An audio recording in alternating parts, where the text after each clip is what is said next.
Hi, everybody. I'm Don Orsillo along with Buck Martinez. Welcome to Game 1. No doubt 2010 has been the year of the pitcher. Outstanding pitching matchup here today, and David Price and quickly. Don, we have two of the best left-handers in baseball, and young David Price, in his first full season as a starter with Tampa Bay, has taken it to a new level. He established a franchise record with 19 wins, and he's now using all of his pitches both sides of the plate. Price is a Cy Young Award contender. He understands what it means to set the tone for this series. He's up against Cliff Lee, and this is why the Texas Rangers acquired Cliff Lee from Seattle, to make the start here in this opener. Last year against the National League, he set the tone in the Division Championship Series with a complete game in Game 1. That's what they hope he'll do here this afternoon against Tampa Bay. Both these teams have superstars and both had late-season injuries. We're talking about Evan Longoria and, of course, Josh Hamilton, both outstanding. Evan Longoria has dealt with a quad injury, and he missed the final 10 games of the season. They need his bat in the lineup, obviously, but maybe even more important is his Gold Glove defense at third. This looks to be a very tightly contested contest. This looks to be all about how you scratch out runs. Josh Hamilton, too, has been dealing with injuries, but he looks to be 100%. This is a game changer. Over the course of 82 games in the middle of the summer, he out-hit everybody in baseball by 54 points. He wins his first batting title. He will change the way Joe Madden looks at this lineup today. This should be a terrific series. The Rays and Rangers, the 2010 postseason, is right now on TBS.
Is brought to you in HD by BMW, the ultimate driving machine. A look outside Tropicana Field for Game 1 of this American League Division Series, and a look inside Tropicana Field. We'll talk more about the catwalks that have become a serious part of this series and season for the Rays, as Tropicana Field is the site for Game 1 of the series, and here come the Rays. David Price leading the charge onto the field for the Rays. Let's take a look at the visiting Texas Rangers starting 9. Elvis Andrus leads it off at shortstop with Michael Young, the former batting champion, at third base. Josh Hamilton is in center field batting third with Vladimir Guerrero, a big help and protection for Hamilton's a DH. Nelson Cruz in left. Ian Kinsler at second base bats sixth. Jeff Francora, who's come to the Rangers and helped out a lot. He's at .340 since joining them. He's in right. Jorge Cantu at first base. And Benji Molina, part of a new catching tandem that kind of took place mid-season for the Rangers. On the mound for the Rays, and the guy that was on the mound for the All-Star game for the American League, David Price. 19-6 for the season. The Rays went 23-8 when he started. He's a dominant pitcher that will look to establish his fastball early on. Opponents hitting just .221 against him. He is truly a four-pitch pitcher, but he is going to try to set the tone in the first inning against this very good hitting Texas Ranger ball club with his fastball. Fastball command is key for both Cliff Lee and David Price. Defensively, Texas and Tampa Bay both have outstanding defenses. Tampa Bay has better speed in the outfield, in particular Crawford, Upton, and Ben Zobrist. Four-time All-Star in left in Carl Crawford. The Gold Glover at third, Evan Longoria back in the lineup. Up the middle, a great double play combination, Bartlett and Rodriguez. Pena, the Gold Glover at first. Kelly Shopik has dealt with injuries all year long, but they love his leadership behind the plate to handle David Price, the 2010 All-Star. Elvis Andrus getting ready to get this thing started. We both talked to Joe Madden before the game, and no doubt for the Rays, the 2008 experience, outstanding for them this time around, knowing what to expect a year removed. More so off the field than on the field, but it's important. Now they know what they have to deal with family and tickets and moving around. But Joe Madden is confident his players are well prepared for this series. On the other side, Ron Washington brings his Rangers to the postseason for the first time since 1999, and a team that's playing a much different brand of Texas Rangers baseball. We're ready to go as David Price is ready, and the first pitch of this one is in there for strike one, and we're underway in the 2010 postseason. Andrus is always a threat to bunt. He had 12 bunt hits during the season, and that's the different aspect you were talking about, Don. This is a different Rangers offensive attack. So used to, for so many years, the Rangers doing it with offense, home runs, the long ball. Now they do a little bit of everything. Their pitching is much better, certainly, and the small ball aspect that Ron Washington has brought to this team. You've seen it all year long, and they've certainly bought into it. As Andrus takes a pitch away at 94. Like so many starting pitchers, David Price generally struggles a little bit in the first inning to find the strike zone. Trying to get adjusted to the mound, trying to get his emotions under control here. So the location of the fastball is key early on. Andrus with a late swing, fouls it off, protecting the plate, 94, and it evens at 2-2. Elvis Andrus, just 22 years old, and I asked him about playing in this atmosphere. He said, you know what? He said, I played in bigger atmospheres than Caracas for me. Winter ball for Venezuelan players is a terrific amount of pressure, but he is not going to be intimidated by this atmosphere here in the postseason. Slaps it foul down the right field line, out of play. Andrus, who hit no home runs in 2010, had 6 home runs. In his rookie season, as you mentioned, the youth, he was the 4th youngest player in the American League to appear in a game this season. And the 2nd youngest last year, trailing only Rick Porcello of the Tigers. 2-2 fouled off again. Here's another aspect about the Rangers that's different. They don't strike out quite as much as they used to in the past. They want to put the ball in play. Clint Hurdle, in his first year here as the hitting coach, has talked about having good quality at bats. Don't give away at bats early, especially in this kind of atmosphere where you're facing number ones and number twos throughout the postseason.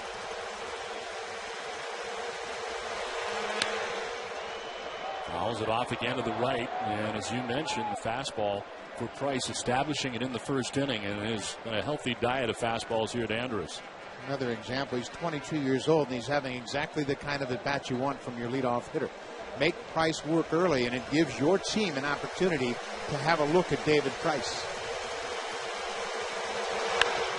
Left side to Longoria, third, who takes a step back for the cross in time, one down. Well, it's time to talk about the controversial catwalks here at Tropicana Field and the change for the postseason. This is the change. If a batted ball strikes the catwalks in the top two rings, A and B over fair territory, it's a dead ball. The pitch does not count. Strikes the catwalks over foul territory, and that's only the B ring because that part of the ring is in foul ground partially. It's a foul ball and no play unless it hits that B ring in fair ground where it is a dead ball. That change made as part of the postseason, and really unprecedented to make that kind of a dramatic ground rule change for the postseason after using one set of rules for 162 games, or at least 81 home dates for these Tampa Bay Rays. This is lifted down the right field line by Young. Zobrist into foul ground, and he'll make the catch. Had to deal with some things over there into the bullpen, but he makes the grab on Young in foul ground for the second out. Now, the catwalk change is unprecedented, but it's a good move. When you look at if that batted ball strikes C or D in fair territory, it's a home run. But if it hits in foul territory, it's a foul ball, no play. But the game that really turned this thing around was the Minnesota Twins game when Jason Kubel hit the B ring and it stayed in fair territory, became an infield hit, and was the decisive hit in the game. And baseball made a good decision, in my mind, to change that rule. Two down for Josh Hamilton. Swing of that first pitch, little bloop into center. B.J. Upton won't get there. Drops in front of him for a base hit.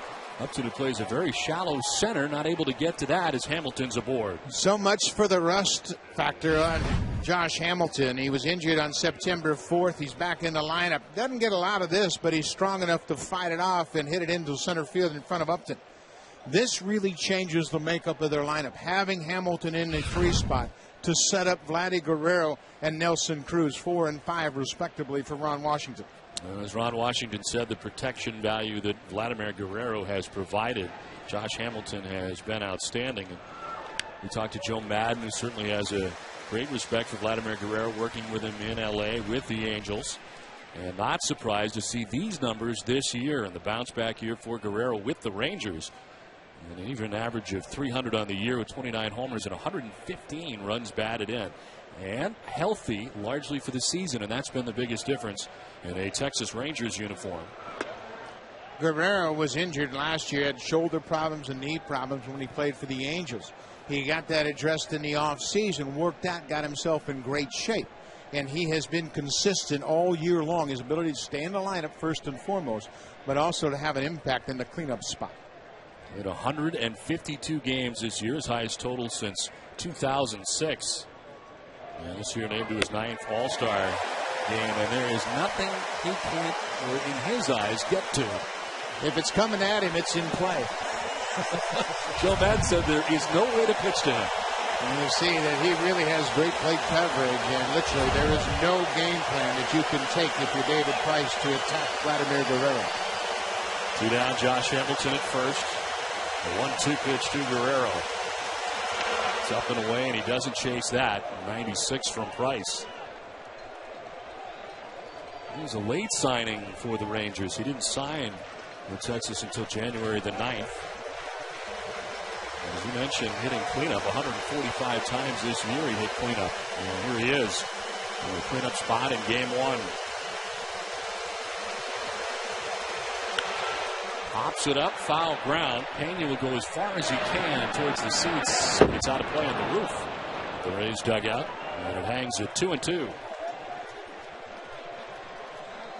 Take a look at the improvement in Vladimir Guerrero's numbers from a year ago. Played in 52 more games, hit better for an average, hit with much more power, and he drove in 65 more runs. So it proves once again that a healthy Vladdy Guerrero can be a threat and a weapon in the lineup. Hamilton at first, 2 down. Guerrero back up the middle and into center field with a base hit. Hamilton will take second base. And it's now first and second as the Rangers have something going with 2 down here in the first inning. Once again, we mentioned the first inning for David Price is an inning where he's trying to get comfortable on the mound and locate his pitch. This is a fastball away, and Guerrero extends out over the plate and drives it right over the mound into center. This is a dangerous lineup. Tampa Bay knows that very well. Once you get past Guerrero, you think, okay, I'm out of the woods. Not so. Nelson Cruz is a home run threat as well. For the Rangers, first 4 batters, they've seen nothing but fastballs from David Price as Nelson Cruz stands in. Cruz fouls the first pitch off to the right, now to play. Nelson Cruz is a great hitter first and foremost. Over 300 for the season. He went on the disabled list 3 separate times with hamstring problems. And each time he had to go on a DL, he was red hot with the bat. So his numbers may have been even better than he shows with a 318 average. But you can see how he chokes up for bat control. He played 108 games during the regular season due to those 3 stints on the DL. He made only 1 trip to the disabled list last year. But he's had a flair for the dramatic this year. 3 walk-off home runs this year. Best Ranger player ever with 3 in a season. And that's here to kind of do some damage off David Price. And again, it's been nothing but fastballs for Price here in the first inning.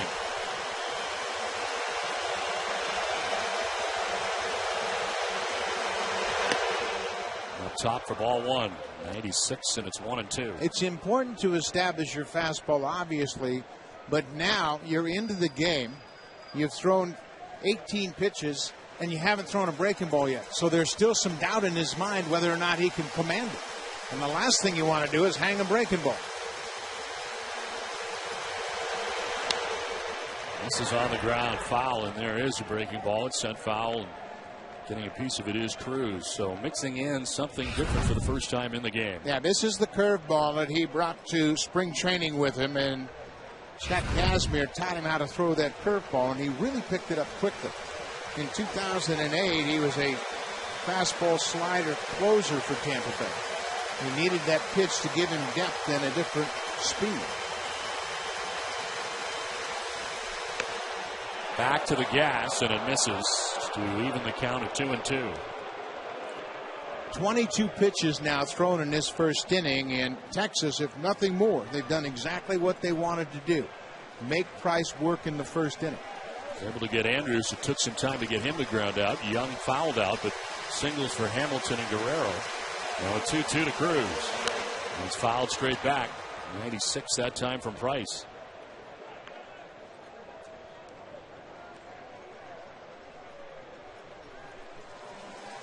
The Rangers playing a much different brand of baseball in 2010. We'll talk more about it as this game and this series goes along, but it's all about buying into Ron Washington's theories. And they didn't work right away, but they're buying into them now, and it has propelled them to the postseason scenario. 2-2 is back to Price. He fields to run a bit, flip underhanded down the inning. The Rangers strand a pair in the first. The Rays are coming up from St. Pete.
Florida scoreless as we head to the bottom of the first inning.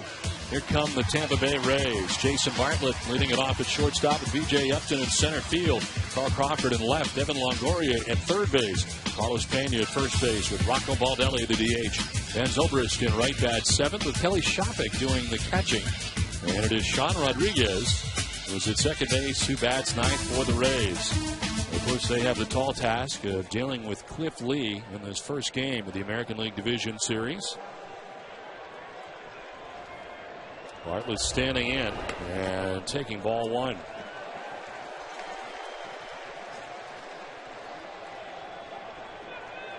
And the Rangers getting Cliff Lee for this very situation, the postseason, and the remarkable numbers that he has had in the postseason as he falls behind 2-0.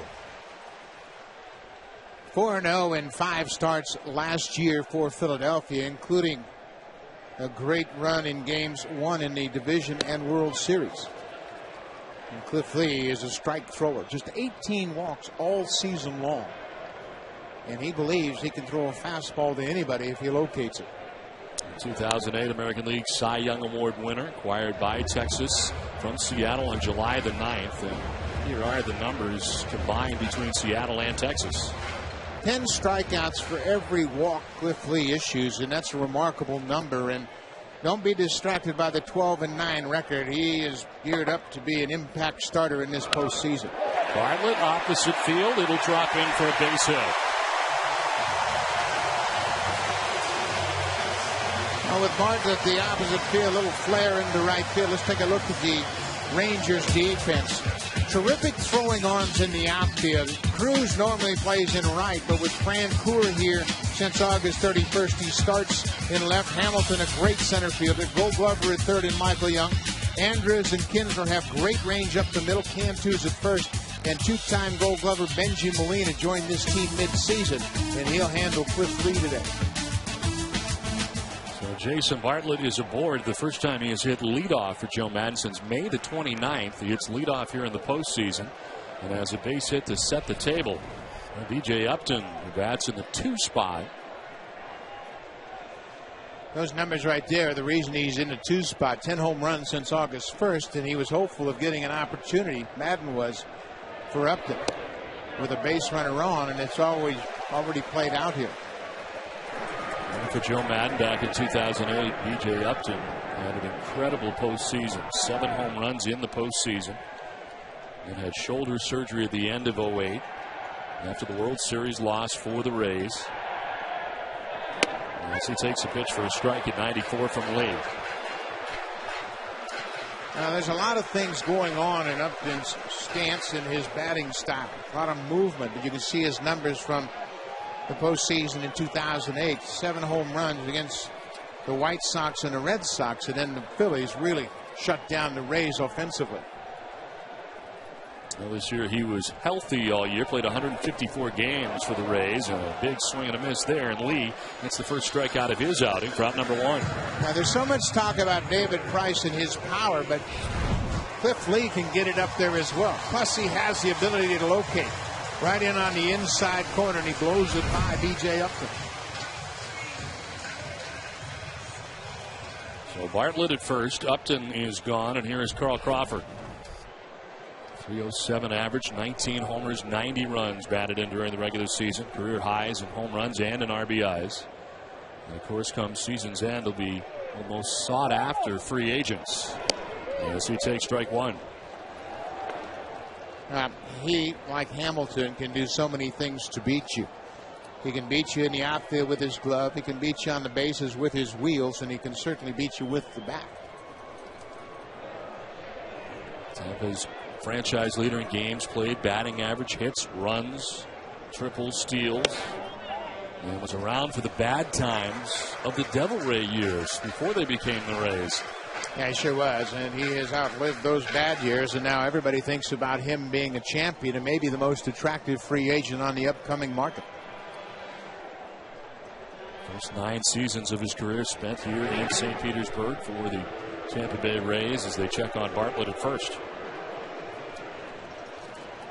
He was originally a second-round pick of the Rays back in 1999.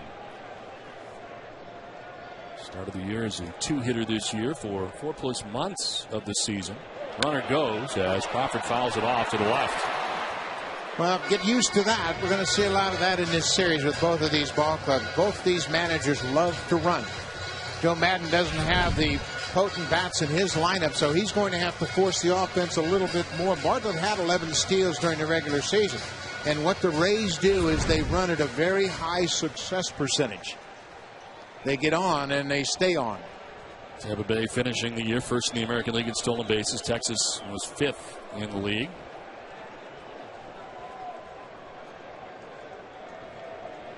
Bartlett with a good-sized lead at first as Crawford hits it back up the middle and into center field. Up to second goes Bartlett. And the Rays have 2 on with 1 away in the first inning. So both pitchers have had balls come right back at him in the first inning. Yeah, it's traditionally that's when a starter will have problems, especially when you're dealing with high-caliber starters like Price and Lee. Before they get their touch in the field down, Lee was disappointed. He didn't end up in a better fielding position. But Bartlett, with his good speed, moves up easily. But the one thing about the starting pitchers is it takes them a while to really get the touch and feel. In first innings, generally you have a chance to break through against them and then get settled in, and then they're really going to be tough. Well, David Price, it did take him some time, but he got out of that first inning on 24 pitches. The Rangers stranding a pair. Now the Rays have a chance with 1 out, first and second for Evan Longoria. So in the flak jacket as Longoria stands in on the right side and grounds it left side into left field, a base hit. Bartlett stopped at third and the bases are loaded. Longoria, who has been battling the quad problem and playing very little at the end of the year, playing well right now. Both Longoria and Hamilton get hits in their first at bat. Pretty good pitch on the outer half, and he hooks it through the hole at shortstop. Nelson Cruz, we mentioned, this outfield throws very well. Tom Foley, the third base coach, stops Bartlett at third. No thought whatsoever of trying to challenge the arm of Cruz in left. The 2 guys that we emphasized off the top that you're worried about, 2 superstars that are injured at the end of the year. Hamilton, who's got the flak jacket he's wearing, and certainly Longoria with the quad problem, taking all that time off at the end of the year, but not missing a beat here. As he gets a base hit through the left side, the bases are filled with Rays with 1 out, a chance to get to Cliff Lee. There is Carlos Pena. How about the average? Just 196 for Pena, but 28 home runs, 84 runs batted in. Couldn't hold up as he goes around, says Tim Welke, home plate umpire. Wow, this is an interesting matchup. Pena has only 6 hits in 29 at-bats against Lee, but 3 of those are home runs. And that's pretty much Carlos Pena's profile. All or nothing. He went 4 for 12 with a grand slam during the regular season with the bases loaded.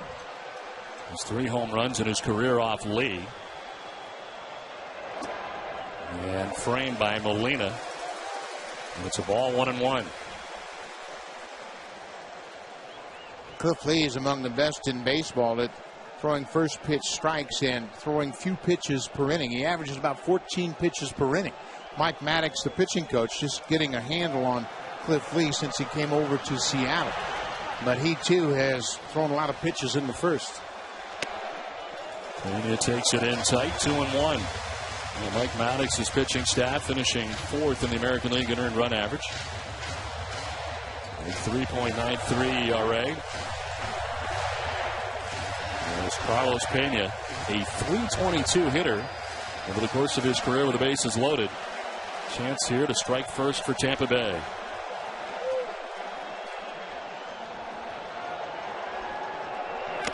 In tight again. This Santa went off the bat for a foul ball. Pena can't believe it. He's incensed. Joe Maddon will have to come out to intercept Pena. As Tim Welke said, I got a piece of the bat.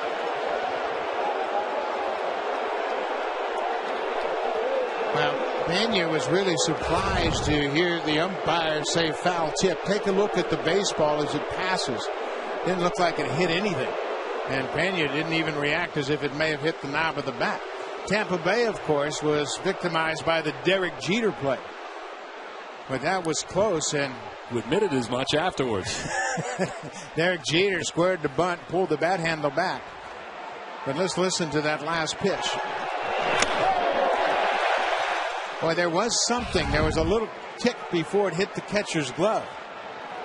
Tim Welke, one of the senior umpires in the big leagues, having an extended conversation with Joe Maddon. But in the Jeter play, Jeter squared around, pulled the bat back. The ball hit squarely off the knob of the bat. And Jeter acted as if it hit him. And then he was awarded first base.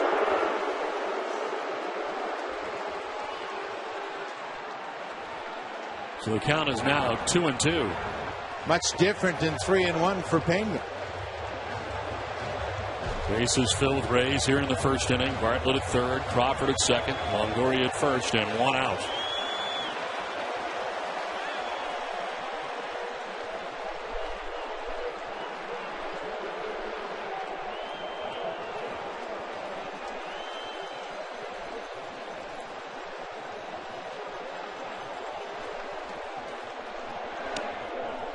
Pena takes ball 3. Missed with that cutter down and away. As Lee goes deeper into the game, the command gets much better, and he doesn't miss with that pitch. But still in the first inning, he's trying to find his release.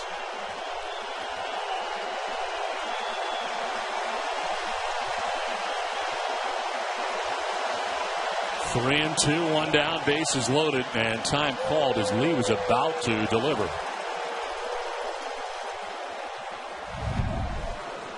September 15th, that's the Jeter play where the ball clearly hit the knob of the bat, but he was awarded first.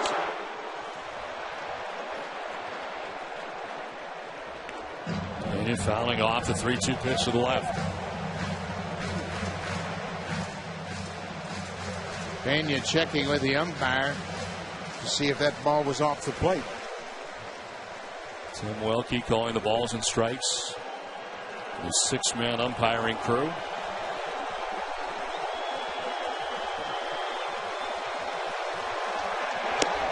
Pena strikes out looking. Huge strikeout for Lee, and there's 2 down in the first inning. What a turnaround in a course of 3 pitches. It goes from 3-1 to 2-2, and then strike 3 at the knees with the fastball. Lee's the type of guy that can take advantage of an opportunity like he got with Pena. Instead of pitching to Pena 3-1, he was back into the count at 2-2 and then gets the strikeout. Lee during the regular season with the bases loaded kept batters to 0 for 2. It didn't happen much, and he handled it in both occasions. He's got out number 2 of this inning, and here's one of the biggest surprises of the postseason. Rocco Baldelli on the postseason roster, A, and B in the lineup today for Game 1. 24 at-bats all season long. Baldelli started the season in spring training as a minor league coach. He was in the minor leagues. Joe Maddon liked to have him around. Then he came up to the big leagues, just took some batting practice kind of as a whim, and here he is in the postseason Game 1. Takes the strike, a high strike at that. And it is quickly 0-2 to Baldelli. He was coaching youngsters during spring training as a special instructor. He spent last year as a member of the Red Sox after spending the first 5 years of his career here in Tampa Bay. And in the organization for the first 9 years of his career. And playing back-to-back games still an issue. As Joe Maddon said before the game, he could likely DH one game, play outfield another, but not outfield back-to-back. He's not played more than 92 games in the season over the past 5 years. Swing and a miss, and Cliff Lee gets out of a major jam in the first inning. Both teams threatened, but neither scored. Done with 1, no score.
presented by BlackBerry.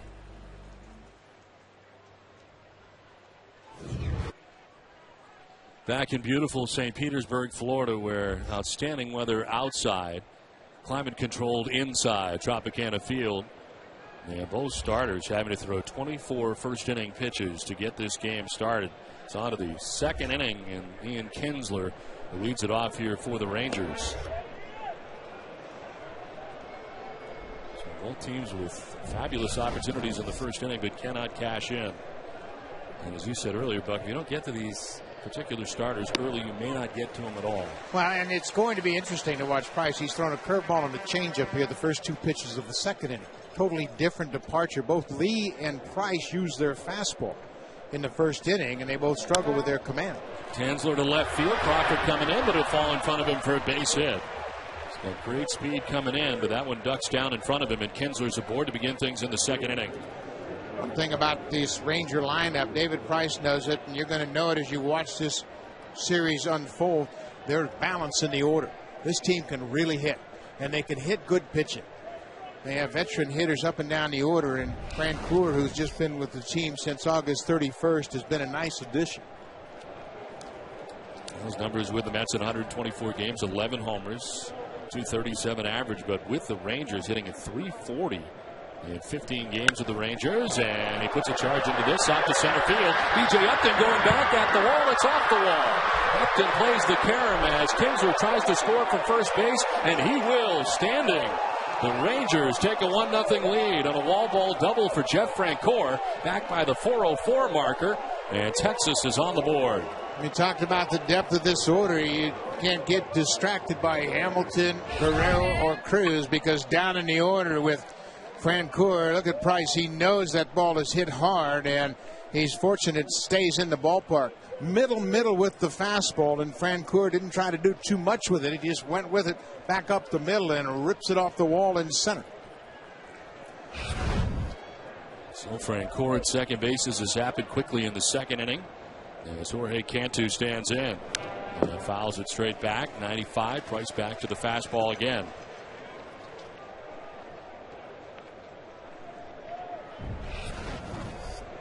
Cantu with the Marlins and Rangers, 97 games with the Marlins, 30 with the Rangers.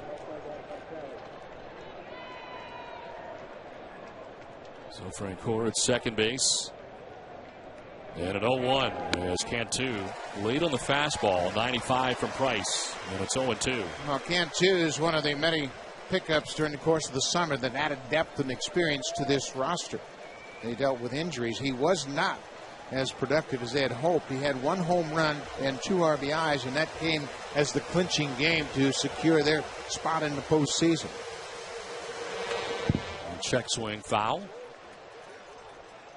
Cantu traded to the Rangers from the Marlins on July 29th for 2 minor leaguers, and at the time was the Marlins' primary third baseman. He had started 80 games at third for the Marlins before the trade, but he's played more first with the Rangers, starting 21 games at first base for Texas, and is being used in that capacity here for Game 1 of the ALDS.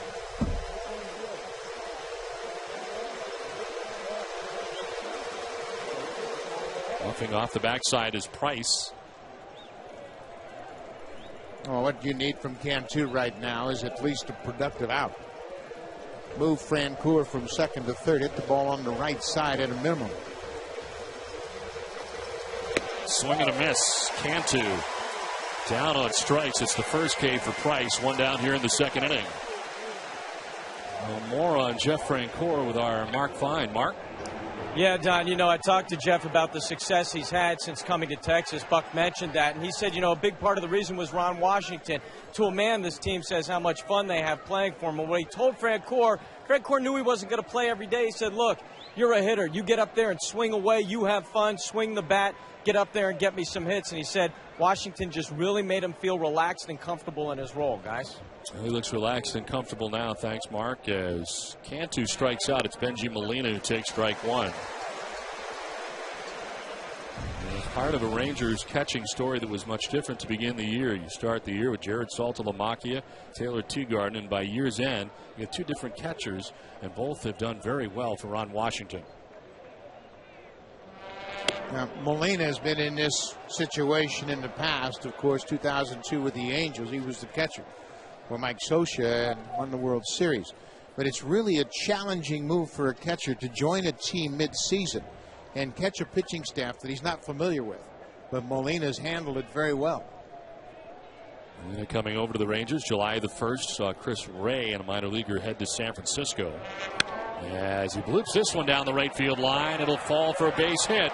As Francoeur being waved around, a bobble in right by Zobrist, and another run for the Rangers. Texas takes a 2-0 lead. Benji Molina serves one down the right field line. Not blessed with great speed. He'll stop with just a single with the bobble from Zobrist. Francoeur scores and the Rangers lead it 2-0. Just going with the pitch that was away from him, and Molina drives into the second run of the ball game. And Zobrist overran it. I don't think he was going to have a play on Francoeur. Got a pretty good read off the bat.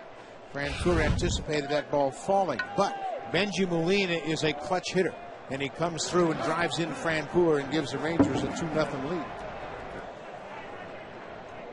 So Molina at first base, one down in the inning. Elvis Andros is the batter. He grounded out to third base in the first inning, 0 for 1. And he takes strike one from Price.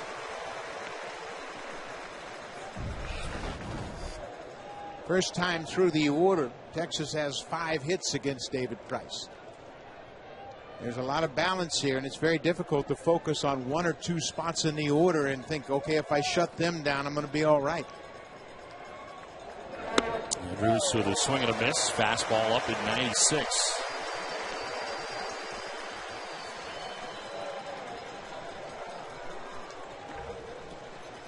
David Price during the regular season a 19-game winner. It was 19-6. A nifty 2.72 earned run average.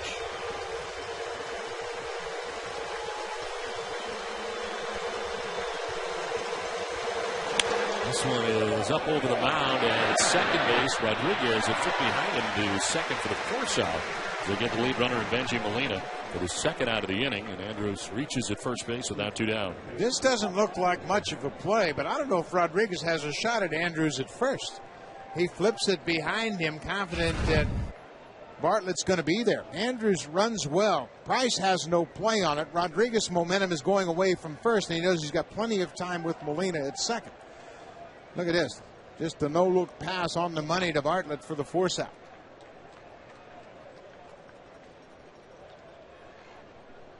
So 2 down now here in the second inning, and Andrews at first base. Michael Young swinging to that first pitch, fouls it back to the screen.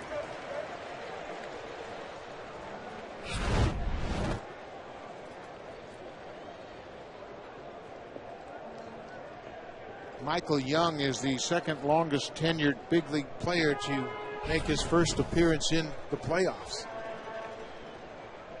10 major league seasons without getting to the postseason, and here he is in his first postseason game.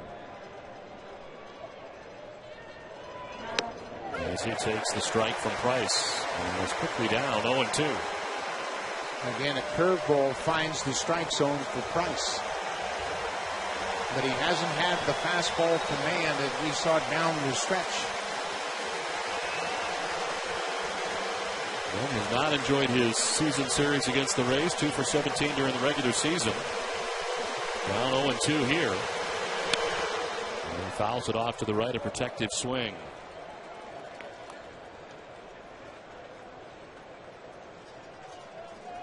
The Rangers in the postseason, 2 runs today. They had 2 runs in their last 6 postseason games, all losses. Of course, it is 9 losses in a row for them in the postseason, all against the Yankees. That is the concern for the Rays, is keeping this run total down for the Rangers. As the pitch just misses, framed by Shopik. And it's 1-2. It's a perfect time for the Rangers to run. After Price misses with this pitch, it's a 1-2 count to Young with 2 outs. Go ahead and force the Rays to throw you out. And if you get thrown out a second, Michael Young will lead off next inning. I think it's time to gamble and kind of set the tone. If you're the Rangers, you've got 2 runs already. Take a chance that you can get another runner in scoring position right here. Andros 15 times caught attempting to steal this season in his 47 attempts. after he had been caught only 6 times last season in 39 attempts. He gains his lead at first base with 2 down in the inning.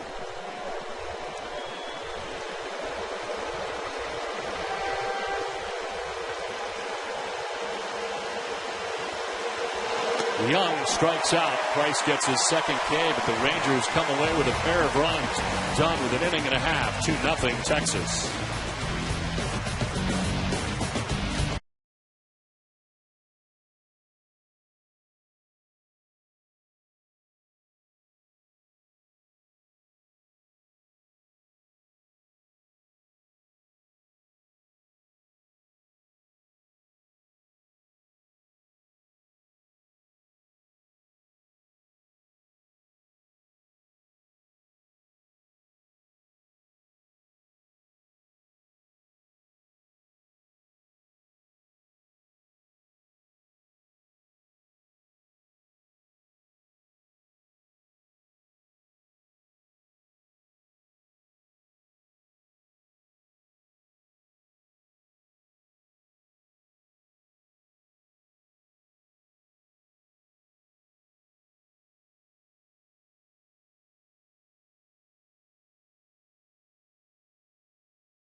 Series on TBS.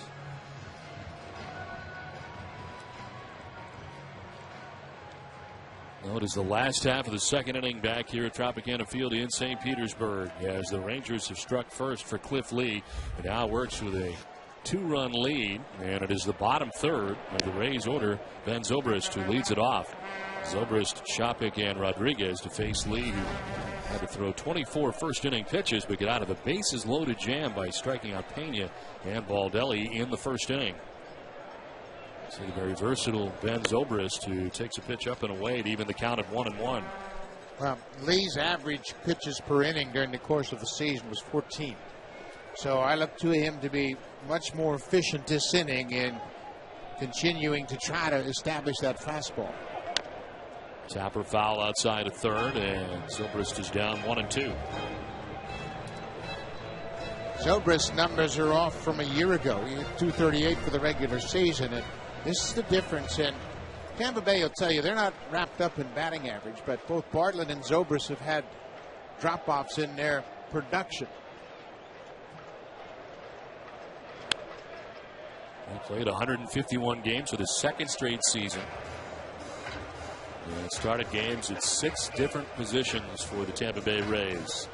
And his versatility has been something that Joe Madden has used to the fullest in these 6 different spots that he started in this year: center field, right field, shortstop, third base, second base, first base, and appeared at every position except pitcher and catcher at some point during a game. He's an all-star last year as he takes the 1-2 for ball 2, and it's 2-2. I knew he couldn't play the tough positions. Well, maybe someday he will and add it to his repertoire. But he is a very important part of this team. He's a switch hitter and versatile, as you mentioned, and that's what Joe Maddon's all about, being able to match players all over the diamond. Lines this one out towards the gap in left center field. It'll get down to the track of the wall. Hamilton back to play it as Zobrist cruises into second base with a double to open up the bottom of the second inning.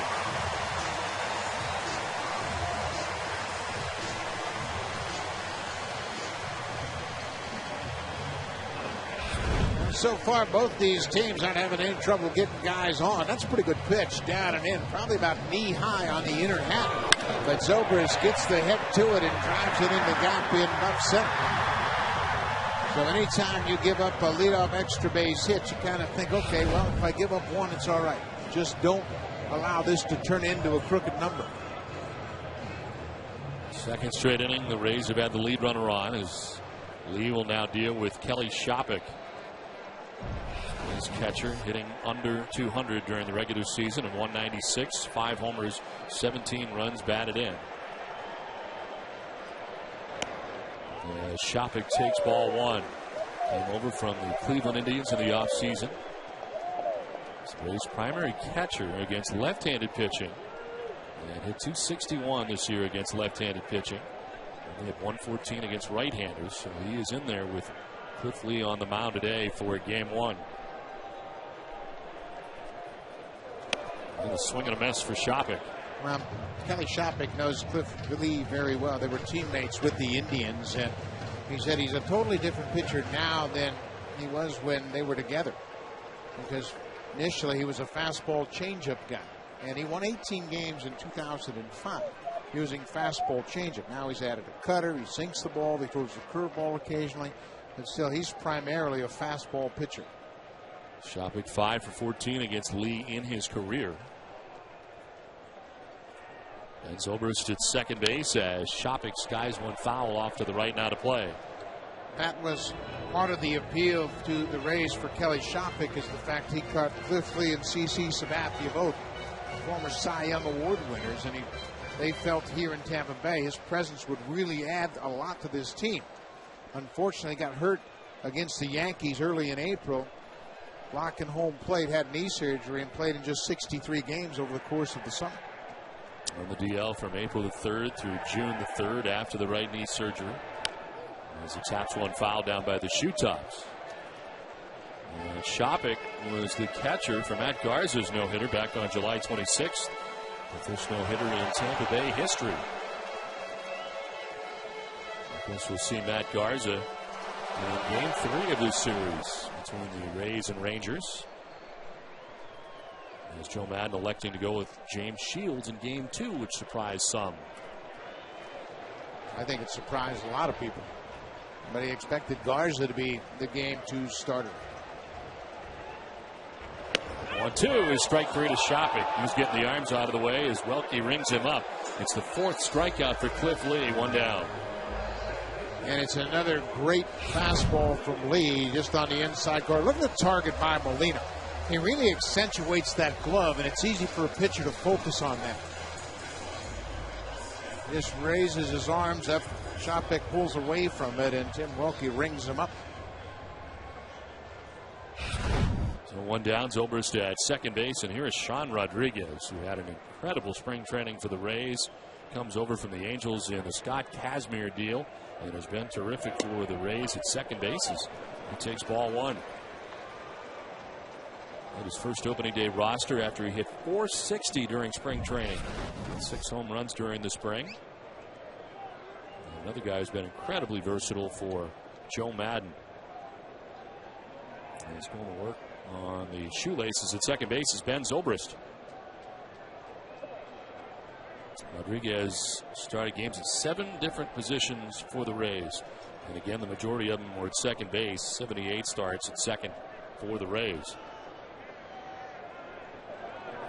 Tried to hold up, but could not. Goes around.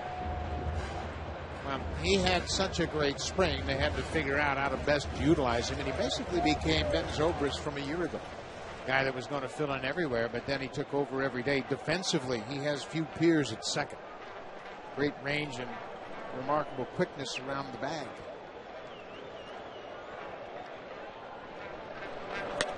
To center field, Hamilton is there to make the catch. Zobrist is trying to get back and will, because the ball gets away. As he thought that was going to fall in, he was half the distance to third base as Hamilton quickly in to make the catch, and it's Zobrist who's going to scatter his way back to the bag at second. Line drive to the center fielder, the toughest play to read. That line drive right at you. You don't know if it's going to be carrying over you, but you can see how quickly Hamilton gets it back to the infield. Zobrist thought initially that was going to fall in front of the center fielder and has to hurry back to second. We hear so much about Hamilton's bat that you forget what a great outfielder is. He's truly a center fielder that can play both corners and has a plus arm. And he can cover more ground, and many people with the Rangers say they'd rather watch Hamilton run in the outfield than watch him hit. He is as good as there is in center field. 2 down here in the second inning. Zobrist at second base. Jason Bartlett, who singled to right field in the first inning, lifts a fly ball down the right field line, foul and out of play.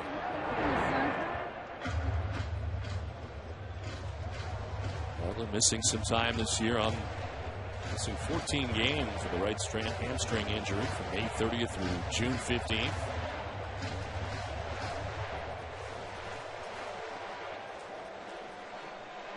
Much better second half for him. His average raised 48 points since the All-Star break, and leading off here for the Rays in this game, batting first. He bats here with 2 down and sprays one foul off to the right and out of play. Yeah, he hit 320 a year ago, and that's the big drop off offensively for the average as far as this team goes. And when you talk about Zobrist and his average down to 238, and then Bartlett's average dropped down, but once again, this team scored 802 runs.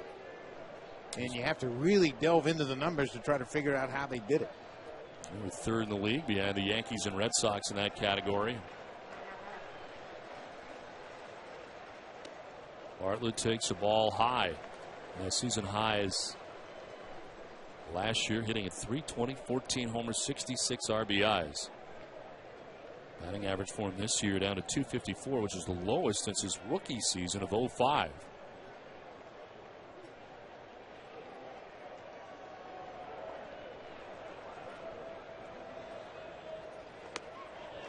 Inside, and it's 2-2.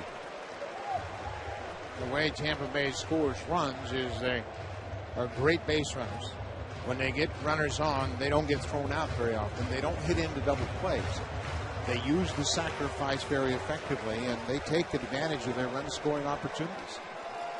Well, the Rays are trying to get on the board here in the second inning as the Rangers have a 2-0 advantage. Ben Zobrist at second base, and 2 down here in the second. Bartlett strikes out looking. Cliff Lee has 5 strikeouts through the first 2 innings, and the Rangers have a 2-0 lead at the end of 2.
Do a curve, get there on Goodyear Innovation. Beautiful look at St. Pete Beach on a beautiful day as the Tampa Bay Rays home for Game 1 of the American League Division Series. And a 2-0 Rangers lead for Cliff Lee, who has racked up 5 Ks through the first 2 innings. Like Price, a lot of pitches thrown, 43 pitches for the first 2 innings for Cliff Lee. So both starters deep into their pitch counts as this 3rd inning starts, and it's Josh Hamilton, Vladimir Guerrero, and Nelson Cruz to bat in the inning. As Hamilton singled his first time up to center field. A couple of curveballs from Price, and Hamilton's behind 0-2. But Hamilton has the power to hit the ball out anywhere in the ballpark, literally foul pole to foul pole.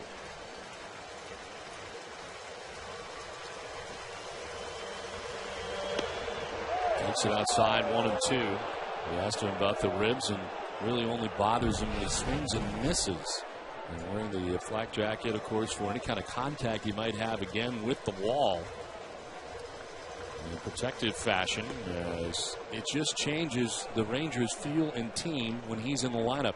And Ron Washington talked about it a great deal before the game. It changes everything, just his presence alone. Yeah, he has the kind of presence that will affect the opposing team. Swing and a miss as he waves at that pitch from Price and strikes out. It's the 3rd K for Price. One down here in the 3rd inning. And more on the flak jacket and the situation that Hamilton's dealing with right now in the ribs. Mark.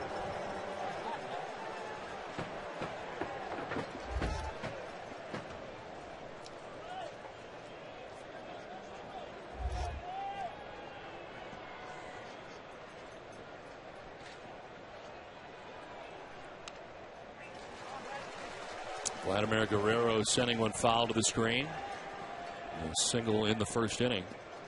But that was the question really for both these superstars at the end of the year. Are they going to be healthy for the postseason? And of course, both not playing a great deal at the end of the year as Guerrero hits a 1-hopper to short. Bartlett's got it on the backhand. Throw is off the mark, but Pena applies the tag on Guerrero on the way by. 2 down. From Bartlett sailing to the home plate side, but Pena came off to grab it 2 away. Great extension on the breaking ball. A sharp 1-hopper to Bartlett. This ball just tails on him and pulls Pena off the bag, but Guerrero is an easy tag for Pena. You get somebody a little quicker, that's going to be a challenge right there, but Bartlett had plenty of time, got a little lazy with the throw. 2 down here in the 3rd inning, and here's Nelson Cruz. Cruz, who grounded one back to the mound in the 1st inning, right back to David Price, 0 for 1.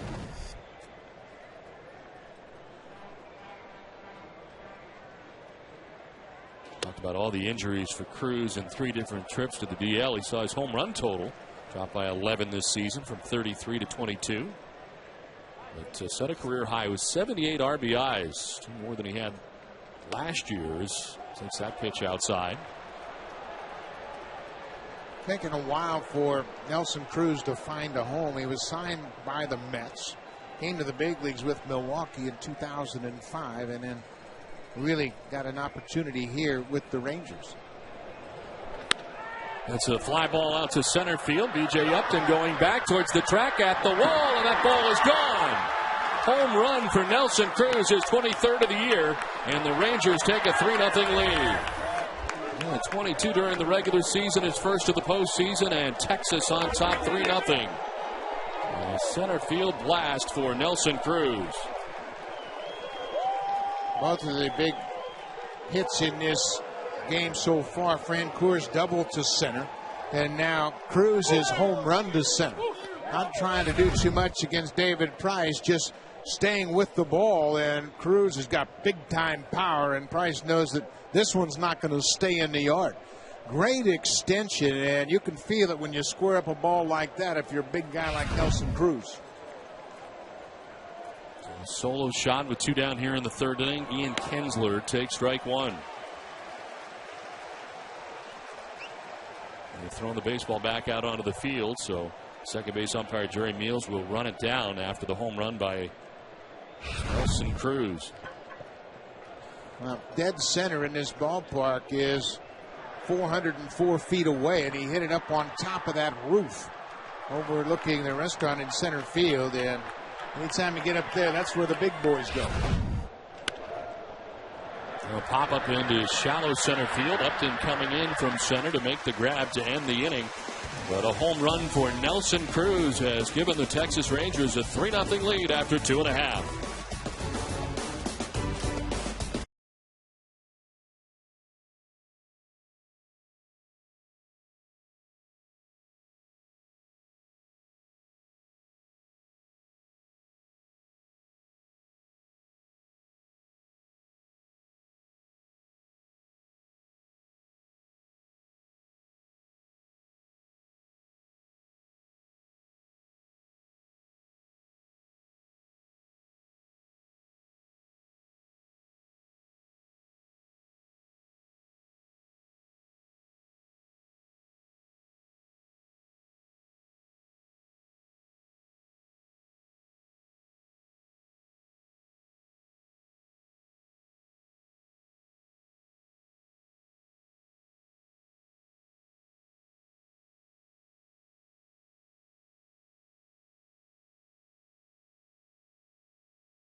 Top corner to watch live video companion coverage of every MLB postseason game.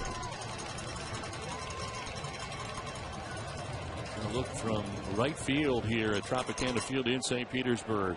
The Rangers have jumped out to a 3-0 lead over the Rays as we head to the last half of the third inning. And it's B.J. Upton leads it off. He was a strikeout victim in the first inning as he lifts one down the right field line and make its way foul back into the seats. Batters swing at the first pitch against Cliff Lee more than any pitcher in baseball. Everybody knows that he's going to be around the plate. And so far early in this game, there have been 4 batters that have jumped on the first pitch. And that's even with Cliff Lee throwing 24 pitches in the first inning. So it's a little bit different game for him to this point. For a first pitch strike to 69.6% of the batters he faced during the regular season, the highest percentage of any starting pitcher in the majors. Major League average is 58.7%. A liner to left, but right at Cruz. Able to make the catch in the backhand, and there's out number 1 of the third inning. We're going to talk about the strikeout to walk ratio for Lee. 2010, 10.28. That's Sabrigan back in 1994, first in that category. Some pretty impressive names on that list. They're all strike throwers, obviously, but you have Schilling Martinez and Greg Maddux, the ultimate strike thrower. But Cliff Lee is right there in that great class of guys that throw it over. Crawford to center. Hamilton will run it down for out number 2. He started over towards left center and comes across to make the grab on Crawford for the second out of the inning. Tremendous speed in center field with Josh Hamilton, and he can cover a lot of ground. And a lot of the balls that will fall in front of many outfields will be caught by this Ranger outfield.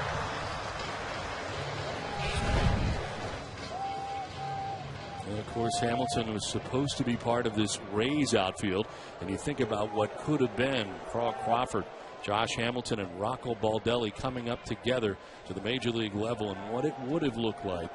And Hamilton not run into the off the field troubles he had and all that he has accomplished since, and now doing it for the Texas Rangers. 2001, when I was managing for the Blue Jays, he was 19 years old in spring training with the Rays, and he was the best player in Florida for what he could do. I've never seen anybody have an impact with his speed, with his defense, and with his bat as easily as Hamilton. Chuck Lamar was the GM of the Rays in '99 when they made Hamilton the first overall pick. And, of course, the drug and alcohol problems that derailed his career for 3 full seasons have been well documented. Selected by the Reds in the Rule 5 draft after the Rays elected to leave him unprotected on the 40-man roster in '06. In '07 with 19 homers for the Reds. And the #1 draft choice by Tampa Bay back in '99. He got a $3.96 million signing bonus at that time. Evan Longoria standing in here with 2 outs in the inning. A count of 1-2. Lee already has 5 strikeouts in his outing as Longoria backs out.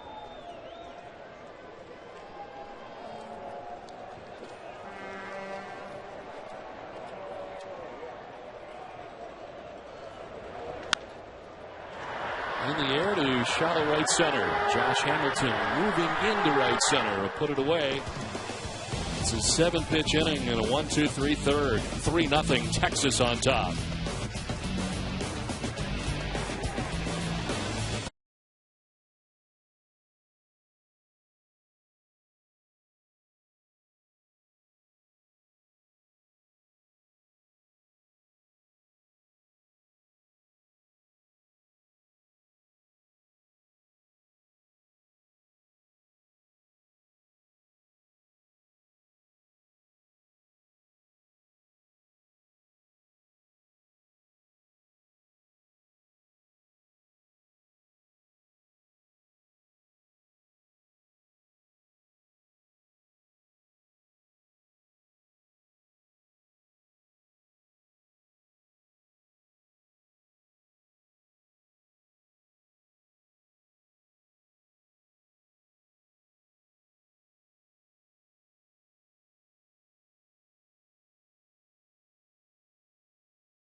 Event since television's last most anticipated television event. Conan premieres November 8th at 11:10 Central, only on TBS.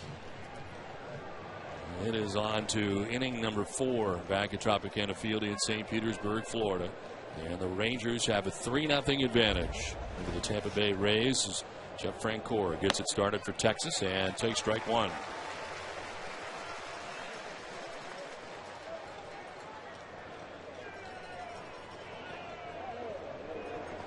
Court had a double in the second inning to drive in Ian Kinsler and drive in the game's first run. We got the scoring started for the Rangers. We have 2 in the second, 1 in the third.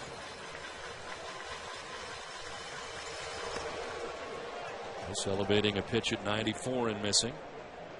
Vancouver came on the scene with the Braves in 2005 and went to the postseason and thought that was going to be an everyday occurrence with the Braves, and this is his first trip back since.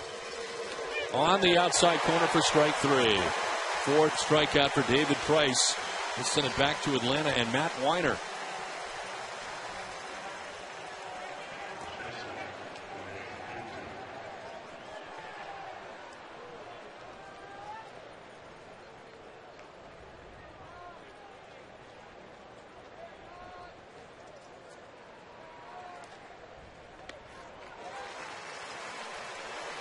One out here in the 4th inning. Thanks, Matt. Back here in Tampa Bay and St. Petersburg, Florida, where the Rays trail the Rangers 3-0, and Jorge Cantu is the batter. As this one is sent down the right field line and towards the corner foul. Interesting pitching matchup with Cincinnati sending Volquez to the mound. Edinson Volquez was traded from Texas to Cincinnati for Josh Hamilton. And they both had an up and down season a year ago. Volquez coming back from Tommy John surgery. But here they are. They were traded for one another, and their paths kind of matched step for step. In '89, they were both All-Stars. In 2008, they were both All-Stars. They're both in the postseason in 2010 as Cantu is down on strikes. And it's back-to-back Ks for David Price, who now has 5 in all, 2 down. Well, you mentioned the pitching matchup, and Roy Halladay outstanding this year for the Philadelphia Phillies. And Cliff Lee leaving there, Halladay staying there to the tune of 21 wins. Yeah, and he's exactly what they thought he would be in the National League, a dominant starter. They needed the front end. Volquez has pitched very well against Philadelphia, and he's got good numbers against that tough lineup. Benji Molina sending one foul and out of play. He's single to drive in a run in the second inning.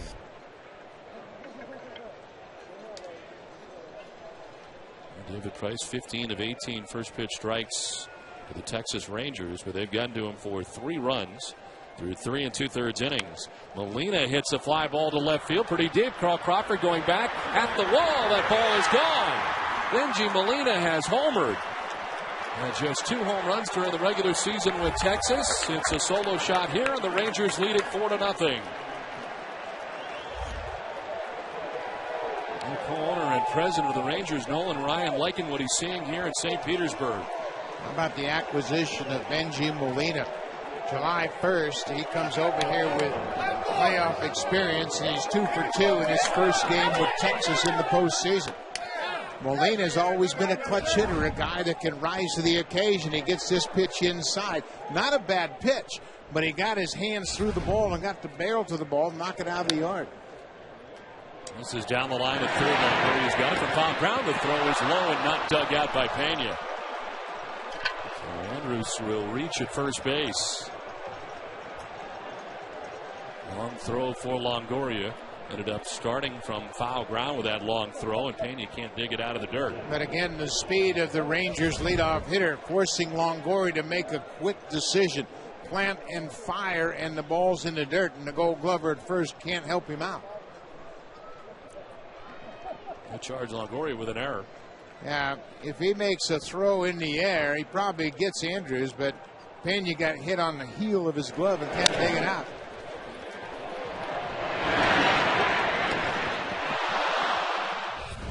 Andrews will reach here with 2 down in the inning for Michael Young. Just 3 times during the regular season, Price allowing 2 home runs in a game in 2010. He has done it here in 3 2/3 innings. A solo shot for Nelson Cruz, a solo shot for Benji Molina. And it adds up to a 4-0 Texas lead here in game 1.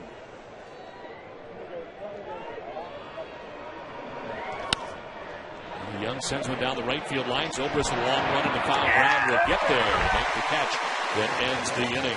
A home run for Benji Molina. The Rangers have jumped out to a 4-0 lead after 3.5.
sports. Check out Behind the Mic, presented by Allstate, exclusively on SI.com. Well, the Ray Tank here at Tropicana Field in St. Petersburg, Florida. So far, the Rays have been stung by this Texas Rangers team. A 4-0 advantage as we head into the last half of the fourth inning. And it's Carlos Pena who will lead it off for the Rays. As he takes strike one, not only are they down 4-0 in this game, but dealing with Cliff Lee. And had that bases loaded opportunity in the first inning as you look back at it. And an opportunity that went by the boards as the Rays left them loaded in the first, and 2 huge strikeouts for Cliff Lee. He has now retired 6 batters in a row as the pitch misses away. Now the problem that the Rays have now trying to get back in this game is they've not been able to put a bunch of hits together over the course of the year. They don't really pound out the base hits. That's why you look at their sub 250 average and wonder how they were able to score so many runs. And Cliff Lee's not the kind of guy you're going to bunch a whole bunch of hits together against.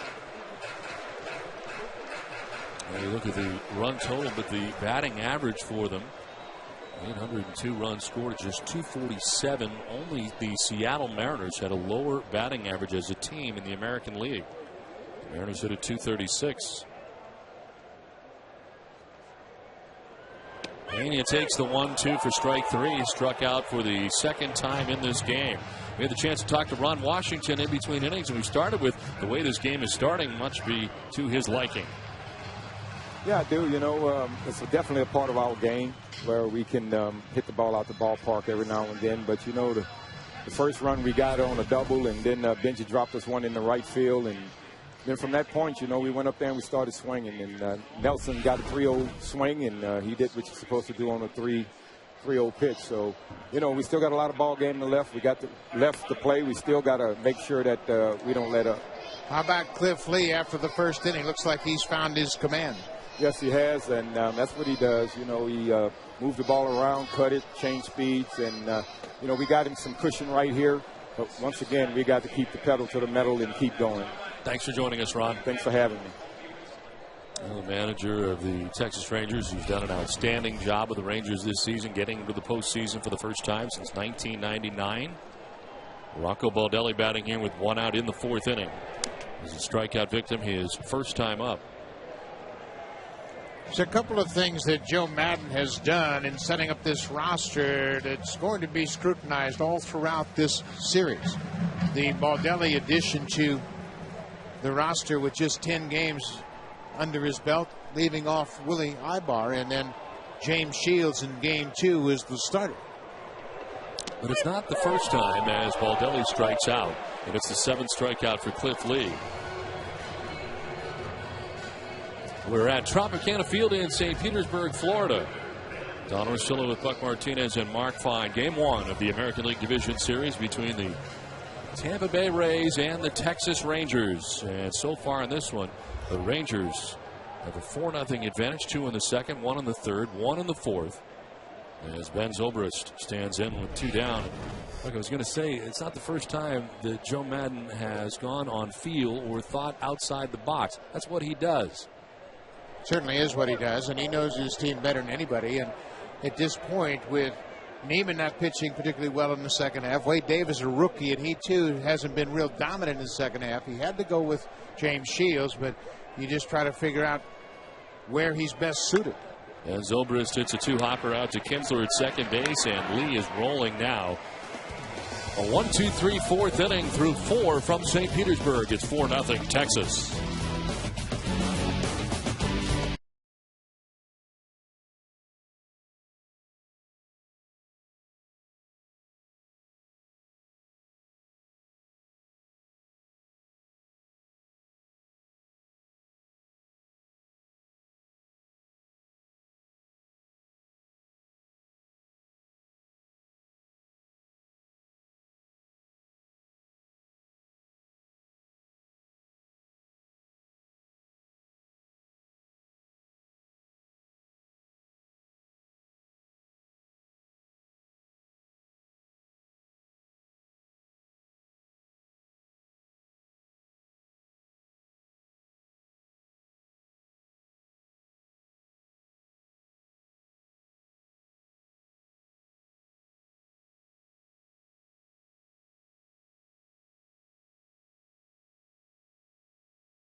Tropicana Field, where the Texas Rangers have a 4-0 advantage. And the batting champion Josh Hamilton standing in to get it started here in the 5th inning against David Price. Hamilton 1 for 2. He singled back in the 1st inning, struck out swinging in the 3rd inning. Hamilton's going to have to hit a breaking ball off of Price. He struck out on a big curveball in the dirt last time up. And the one thing that really is a problem for a guy that's missed as many games as Hamilton is the timing on the off-speed pitches. Let's take a look at today's Blackberry Torch stats summary. And hitting at .359, Hamilton winning the batting title this year over Miguel Cabrera, and what a year it was this season as we look at the top 10 in the American League. As Hamilton takes a ball, and certainly some concern about his health, made some people feel better about it on Saturday. He had a 2-run home run off Irvin Santana in just his 2nd game in a month. And you get the feeling that Josh Hamilton could wake up in December and hit. He's just one of those guys that doesn't need a lot of time to get ready. No, he sure doesn't. He's a remarkable athlete, and he uses a big bat. That's a 35-inch bat, and for most of his career, even back when he first signed with Tampa Bay, he had a 35-34, which is a log by today's standards. On the ground up the middle, ranging is Rodriguez. Surrounds it. The throw, he's going to get by Pena, and reaching is Hamilton. So lead runner on here for the Rangers in the 5th. We had the chance to talk to Joe Madden, the Rays skipper, in between innings, and we asked him about David Price's problems early in this game. You know what? He's throwing the ball well. It's just that they're not missing the fastball. Frank Cruz got on that one pitch. Benji did the thing to left field, 3-0 pitch to Cruz. They're pretty good about not missing their pitch. Overall, he's throwing the ball like he normally has over the last several weeks. He's mixing a couple good breaking balls lately. So overall, David looks kind of normal. They just got a couple pitches on him. Joe, you played very well and beat Cliffley 3 times during your regular season. What's different about what you see from him today? Well, to this point, not a whole lot of good luck on our part. I mean, we got a hit batter that did not, score a run in the beginning. Then we hit some balls well that have been at folks. So I just want us to keep with the same approach right now. It looks like he's settling in a bit. He looked like he was more gettable in the first couple innings, but right now that he's brought the curveball back into the mix, which makes it more difficult. But we kind of grind things out. We're a pretty good late inning team. Let's see what happens. Okay, Joe, thanks so much. You got it, guys. Well, stolen base here for Josh Hamilton after reaching on an error. Well, Hamilton's got explosive speed. Shopik's throw is rushed and high and well late. Hamilton now 1 for 1 in the postseason. He was 8 for 9 during the regular season. So into scoring position with nobody out. Vladimir Guerrero 1 for 2 in the game, as he singled in the 1st inning, grounded out to short in the 3rd. Guerrero is primarily used as the DH for Ron Washington, but did start 16 games in the outfield, 15 in right, as he takes a pitch inside. He's falling behind 3-0. Now Cruz got the green light 3-0. I'm sure Guerrero will have the green light as well.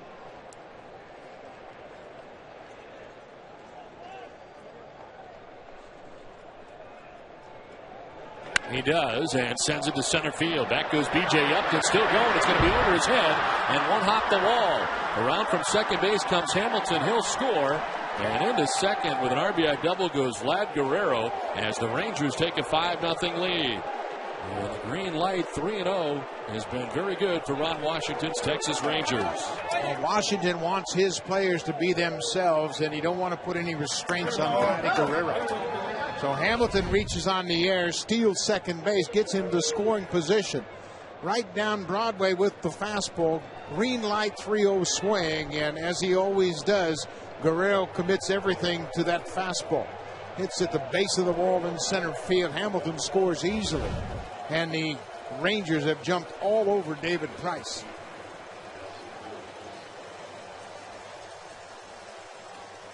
Well, Price has had just 3 3-ball counts in this game. One has turned into a home run for Cruz, and more recently the RBI double for Vlad Guerrero. Now Nelson Cruz in there on the right side. Hit the home run in the 3rd inning as he takes strike 1. This is a pretty interesting approach the Rangers have taken. They don't try to pull the ball. All their big impact hits have been to center. Francoeur's double was to center. Cruz's home run was to center. And then Vladdy goes right back up the middle. Even with the 3-0 count, they're staying on the pitches. Cruz takes it inside. Jim Hickey, the pitching coach for the Rays, was out there briefly to talk to David Price for the first time in the game as he works here in the 5th inning, and there is action in the bullpen for the first time for the Rays.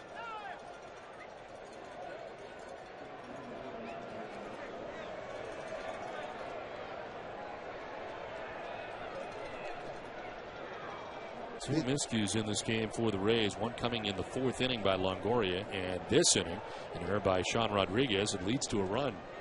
There's Dan Wheeler, who is warming in the pen. The first action we've seen for either side.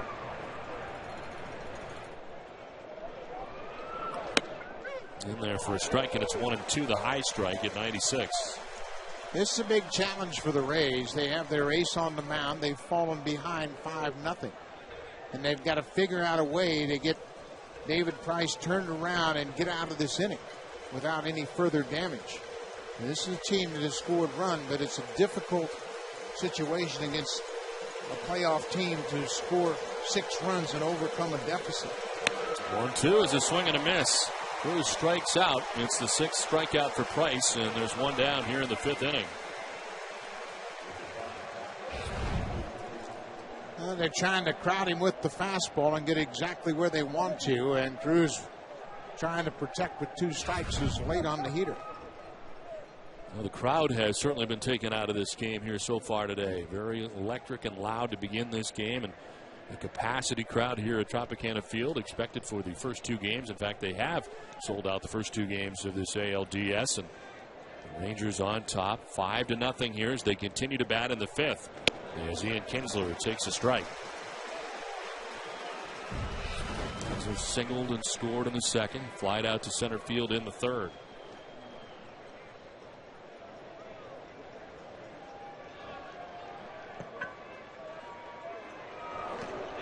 Appeared to go after that and did, according to Tim Welke.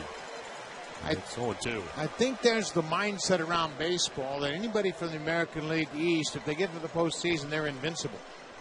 And I think Texas kind of took it personally. He said, you know what, we're pretty good too.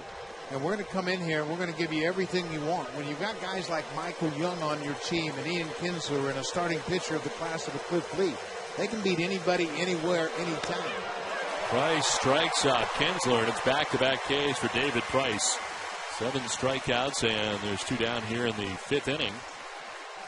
Well, if you are the Tampa Bay Rays, and one of the things, Buck, that they are concerned about towards the end of the year was scoring the runs. Here you're down 5-0. Where are the runs going to come from? And now in a tough spot, especially dealing with a guy like Cliff Lee. They were almost in a must-win situation with David Price on the mound, going up against Cliff Lee. Their starting pitching behind David Price is questionable outside of Garza. And Garza doesn't go into Game 3.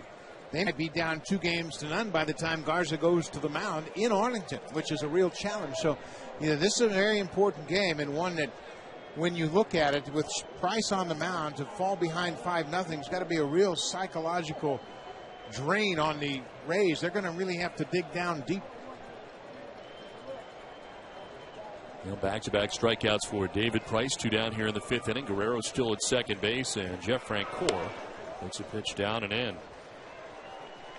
Francoeur doubled and knocked in a run back in the 2nd inning, and then struck out looking in the 4th inning.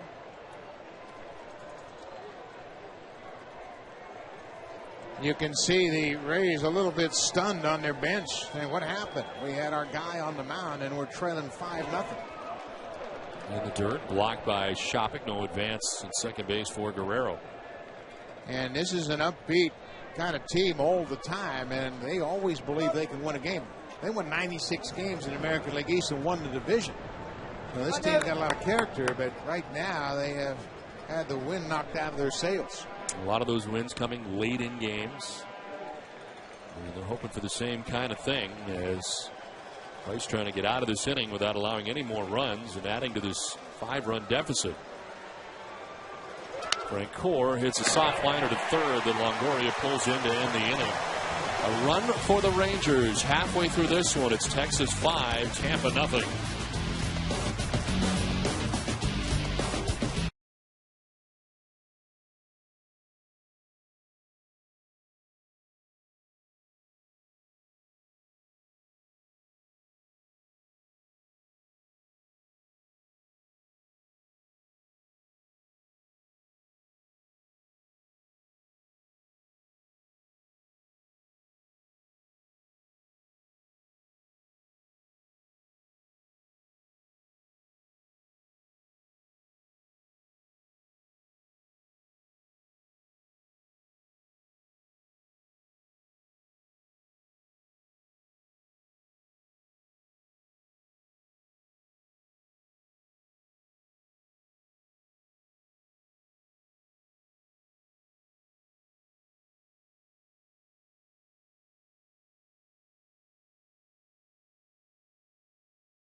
throws you a curve. Get there on Goodyear Innovation.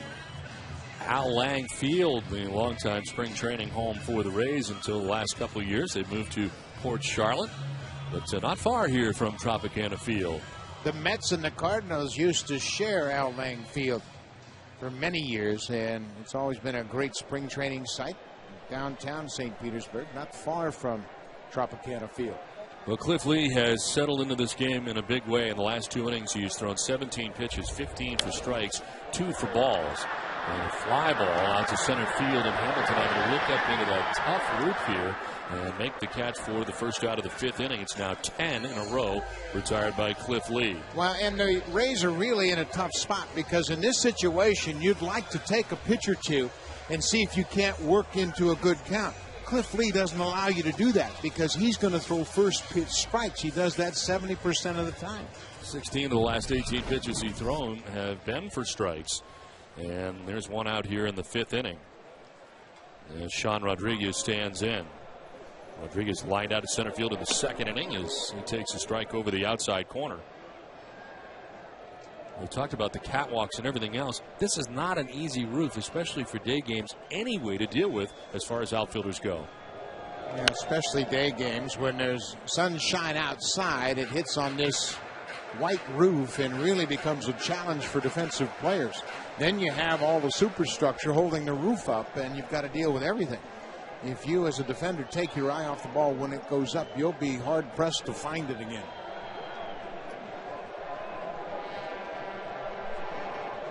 One out here in the 5th inning as Sean Rodriguez takes the 0-2 in the dirt, and it's 1-2.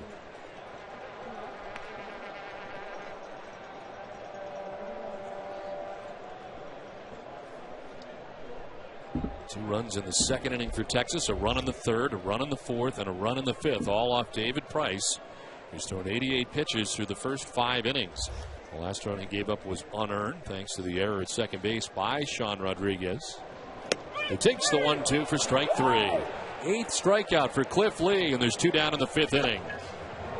Well, Cliff Lee's got his paintbrush out now. He has found his release point, and he is working over the corners. He doesn't throw many pitches on the edges, and he is right on the corners, and he doesn't miss out over the plate. Tough pitch to take if you have 2 strikes. Rodriguez thought it was inside, but Tim Welke's been consistent giving both pitchers the corners. 11 in a row retired by Lee. 2 down here in the 5th inning for Jason Bartlett. And from the top spot in this Rays order has singled to right and struck out looking, 1 for 2.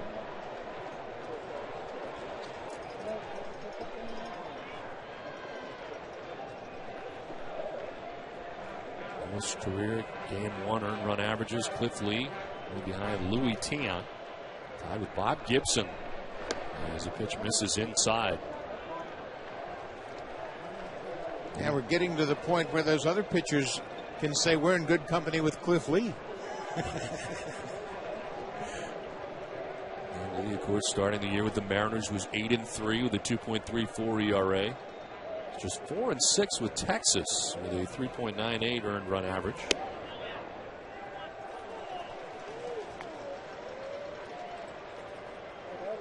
Now, Cliff Lee is a free agent at the end of this season, and everybody's saying, well, where's he going to end up? And I don't think anybody but Cliff Lee has a feeling for that just yet.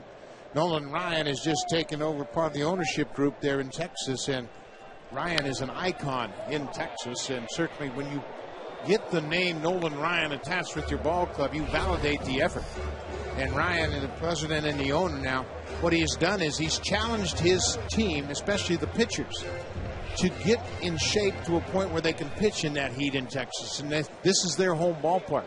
Ryan did it at an advanced stage in his career, and now he's asking his pitchers to get ready physically to meet the challenges of pitching in the summer in Arlington.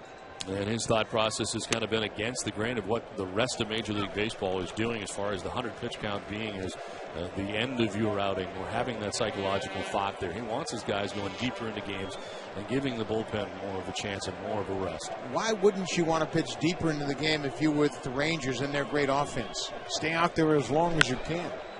Out to center field. Josh Hamilton is there in plenty of time and puts it away. It's a 1-2-3 5th, and rolling is Cliff Lee right now. The Texas Rangers ace as a 5-0 lead through 5.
It is a 5-0 Texas Rangers lead, as the Rays have not been able to sting anything so far in this game, and David Price returns to the hill. To the 6th inning we go, and it's Jorge Cantu, Benji Molina, and Elvis Andrus to bat here in the 6th inning.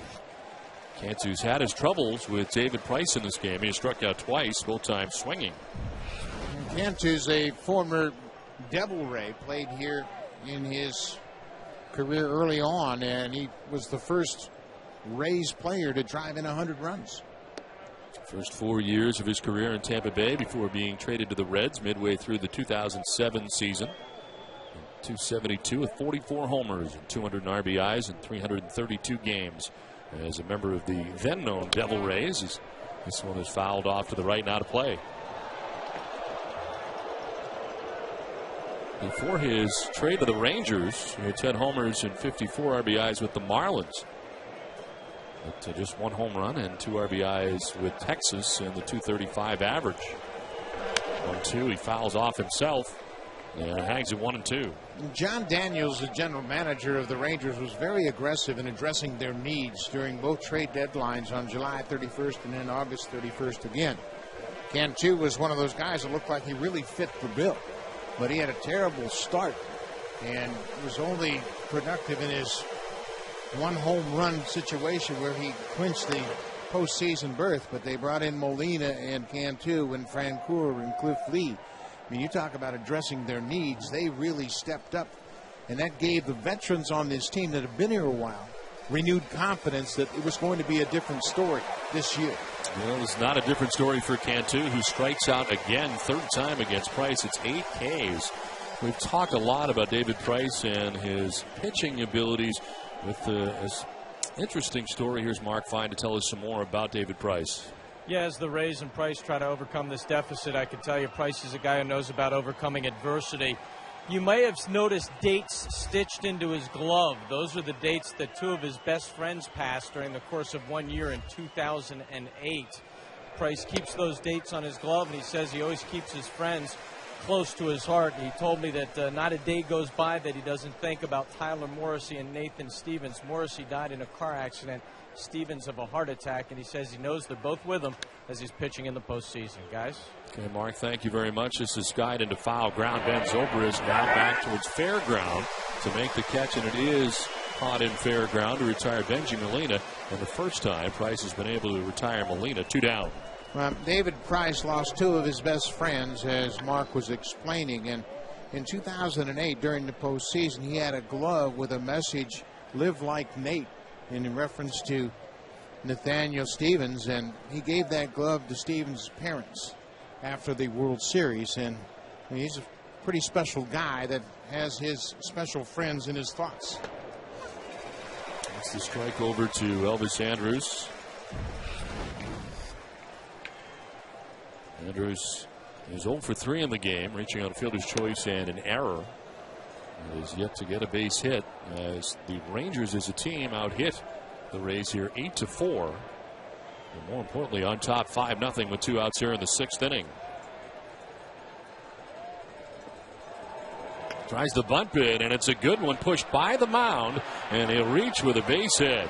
That's the one thing you got to worry about. Well, there's a lot of things you got to worry about with the Texas Rangers, but the newest element that you have to worry about with the Texas Rangers. Well, Andrews had 12 bunt base hits during the regular season, with the left-hander falling off toward third. Once he gets it past the pitcher, this is academic. You could see Andrews even slowing down before he got to the bag. Sean Rodriguez couldn't do a thing about it. And it wasn't so much about the element of being quick. It was make a good bunt and then run. Gary Pettis is the first base coach on this team. He was a terrific bunter himself, and he has encouraged the young guys on this team, bunt first, put a good bunt down, and then run. 2 down, Andrus at first base, and Michael Young, the batter, to check on him, trying to keep him close.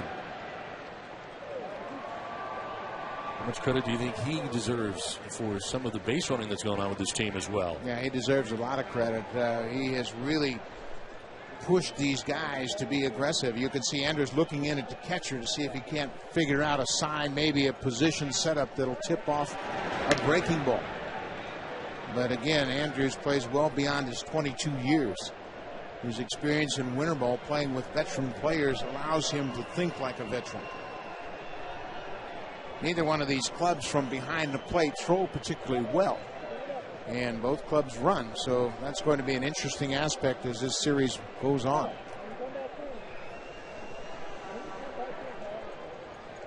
Andrus with a good sized lead at first base, as Michael Young bats here with a count of, hasn't got a count yet, waiting for a pitch as he sends one foul off to the right. Patiently awaiting that first pitch and jumping on it, but fouling it off.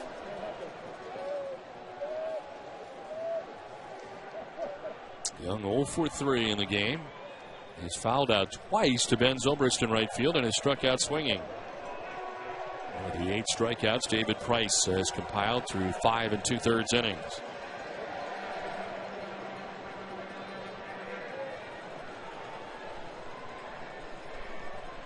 There goes Andrus. The pitch is a strike and the throw is a good one, and Andrus is out at second base. Kelly Shopik guns him down to end the inning. 5.5 complete from the Trop, but it's Texas 5-0.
for these 4 freshmen. The rush is on. Don't miss the series premiere of Glory Days, November 16th at 10, 9 Central, only on TBS. Last half of the 6th inning as the Rays trail the Rangers 5-0. 2, 3, and 4 represented here for the Rays in the 6th inning. B.J. Upton, Carl Crawford, and Evan Longoria. As the Rays try to get something going here against Cliff Lee. And a big swing and a miss for B.J. Upton. Again, Lee pounding that first pitch in there, and Tampa Bay just has to, they have to be aggressive. They know they're going to get a first pitch strike. And Lee in the postseason 4-0 with a 1.56 earned run average in 5 career postseason starts. And 3 other pitchers were 4-0 or 5-0 with an ERA under 2 in their first 5 career playoff starts. Upton grounds this back up the middle. Andrews boots it and kicks it. And reaching is B.J. Upton. Upton's got great speed. You know you got to do something quickly, but Andrews can't come up with it, ends up kicking it into short right. Now, you could see this happening before he got to the ball. He stutter stepped right there and lost his timing. He actually got too close to the ball, but he broke it down a little bit too early. Kind of got into a choppy step routine, and that threw off his timing. He's got great range and a strong arm. That's an easy play for Andrews that he booted. The error charge to Andrews. And the first miscue for the Texas Rangers. 2 have been made today by the Rays. With a chance here as it breaks up a stretch of 12 in a row retired by Cliff Lee. And marks now the 3rd time the Rays have had the lead runner on. And the first time they've had a base runner since the 2nd inning. Well, Crawford 1 for 2. As he takes strike 1. 17 of 21 first pitch strikes for Cliff Lee, so that pattern continues. And that's the beauty of a veteran like Cliff Lee. The defense can make an error behind him, and he's not going to allow it to take him out of his rhythm. Comes right back with a first pitch strike. Crawford grounds it to third base. Young goes to second on a double pump, and that's all they'll get. He took a look, and Kinsler was covering the bag at second. They get the lead runner in Upton, but with that combination running, they have a great deal of a chance to turn a double play. Now, Michael Young kind of bobbled the ball momentarily, so he takes his time. Watch the bobble when he first grabs the ball. Right there, a little stutter step, so he makes sure he throws a strike to Kinsler and takes just the 1 out. He has to take another little crow hop to get his balance back, but you can see Kinsler had no thoughts whatsoever of making a throw to first. We got Upton, who is out at second base. Crawford reaching at first, 1 down, and here's Evan Longoria. It was 1 for 2. Single back in the first. Flat out to center in the third as they check on Crawford at first base. Because of his speed, grounding into 92 double plays, fewest in the majors. Tampa Bay's numbers as a club. They got all kinds of speed, lead the American League in stolen bases.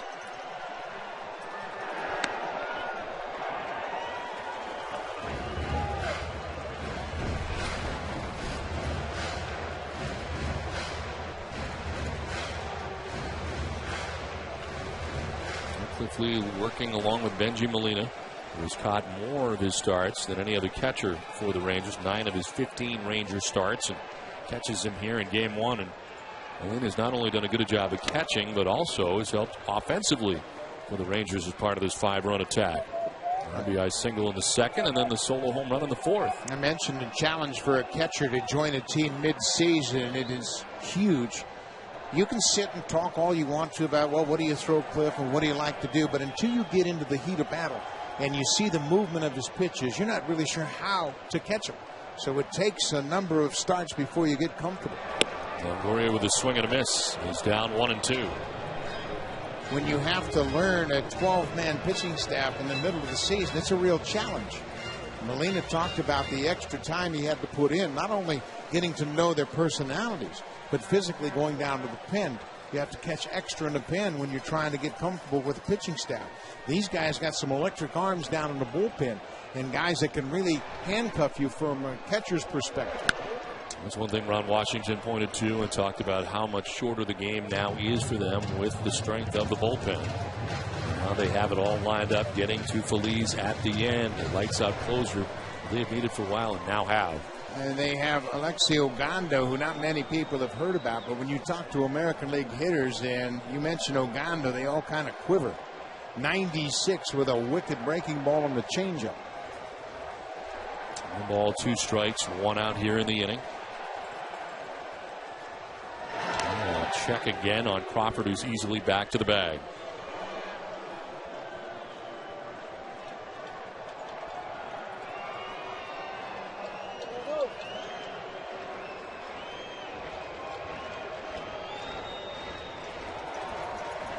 He's trying to get something going here. 1 out in the 6th inning. As Longoria takes a pitch away, and it's 2-2. He's had their chance early in this game with the bases loaded, 1 out in the 1st inning, and could not score as Lee struck out Pena and Baldelli. Then they had a runner at second to begin the 2nd inning in Zobrist. Then Lee retired the side and then went on to retire the next 12 batters in a row, really settling into this game.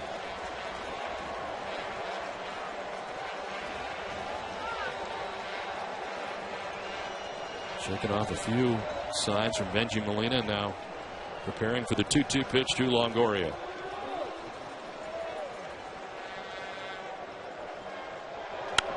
Sent foul off to the right. We'll do it again, 2-2. It's easier for a pitcher to change teams in the middle of the season than it is a catcher, because a pitcher can control his own game.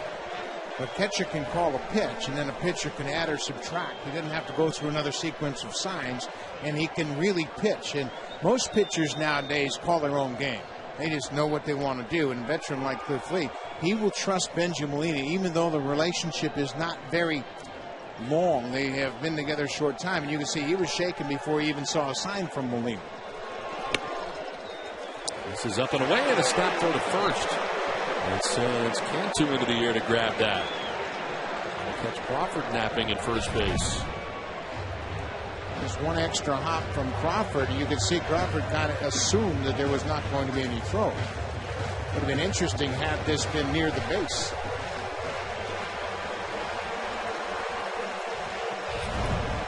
Longoria will hit into 15 double plays, the most on the Rays. That's a 3-2 pitch foul. That time Crawford was off on the pitch. And had a great jump, too. Cliff Lee unloaded in a hurry. Great acceleration. He is one step into full stride. Now he's able to steal so consistently as that burst of speed, first step. 1 out Crawford at first base. Again, a 3-2 pitch to Evan Longoria. And a swing and a miss. Longoria strikes out. It's the 9th strikeout for Cliff Lee. And there's 2 down in the 6th inning. Talk about the expanded repertoire of Cliff Lee now. He goes cutter away. Look at Molina set up on the outside corner. Just a little bit of movement to catch the outside corner. So as a hitter, you're thinking, okay, he can bust me inside with that cutter. He can throw me a fastball up and away. And he does the last thing you're thinking about. And you get a very defensive swing from Longoria. 9 strikeouts today, tying a postseason record. McKelling, 1998 against New York. That was a 9-pitch at bat and a battle put on by Longoria, but in the end, Lee gets the strikeout in his 9th of the game. He's got Carlos Pena twice to strike out, and both times looking. There goes Crawford, a swing and a miss, and the throw is not in time. Carl Crawford steals second base. Carl Crawford, great acceleration. He had 47 steals during the regular season. Benji Molina very quick with his footwork, throws a strike to Andrews, but Crawford flat out outruns the baseball. You can't do anything more from a catcher's point of view than Benji Molina. He threw a strike, but just didn't have time to get Crawford. Molina thought he had him. Instead, Crawford's in scoring position with 2 down. Molina down on the count, 0-1.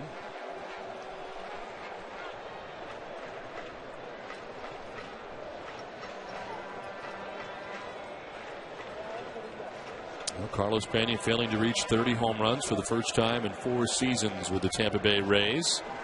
As this year he hit 28 home runs. It's all over the lineup for Joe Madden. Batted in 5 different spots in the lineup this season. Primarily used in the 4th and 5th spot. But in the 4th spot, hitting at just 227, and in the 5 spot at just 164. Most batting average of any player who qualified for the batting title this season. And 30 points lower than his career worst of 227 set last year. As this one is fouled off, and it's 1-2. Well, back in the first inning, the Rays had Cliff Lee on the ropes. It's a 2-1 pitch to Pena. He thought it was 3-1, and Tim Welke, the home plate umpire, called a foul tip. That changed the next pitch from a 3-1 pitch to a 2-2 pitch. Lee would come back and eventually strike out Pena. That certainly changed the complexion of the first inning. We'll then go on to strike out Rocco Baldelli swinging to end the inning. 1-2 pitch fouled off to the left and out of play. You saw the great acceleration of Kyle Crawford as he stole second base. Benji Molina made a good throw. Earlier in the season, Crawford was caught twice in the same game by Benji's brother Jose Molina, who threw out 4 Rays base runners in the first 4 innings of a start for Toronto here in this ballpark earlier in the year. The Molinas, of course, 3 great catchers playing in the big leagues. It's unheard of to have that kind of ability in one family. It's jammed and flips it foul ground. On the move is Young, but it'll get back into the seats. It's enough to have 3 catchers in the big leagues, but it's hard to fathom that they each have a World Series ring. Jose and Yadier, they go along with Benji. None of them are blessed with much foot speed. But the rest of the package is outstanding. The rest of the package is really good. Game calling, the confidence they get from their pitchers, exceptional. And as we've seen from Benji, he's a clutch hitter as well. Good game here in game 1 so far as Pena down by way of the K for the 3rd time in this game. 10th strikeout for Lee. 5-0 Texas through 6.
as the Texas Rangers have come here to the Trop and enjoy a 5-0 lead as they bat here in the 7th inning.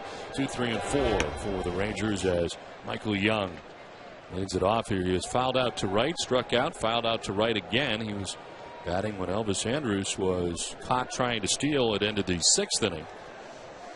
So leading off here in the 7th inning against David Price, and fly ball out to center field. B.J. Upton on the move, quickly over to make the catch. Let's send it back to Atlanta and Matt Weiner in the studio. Matt.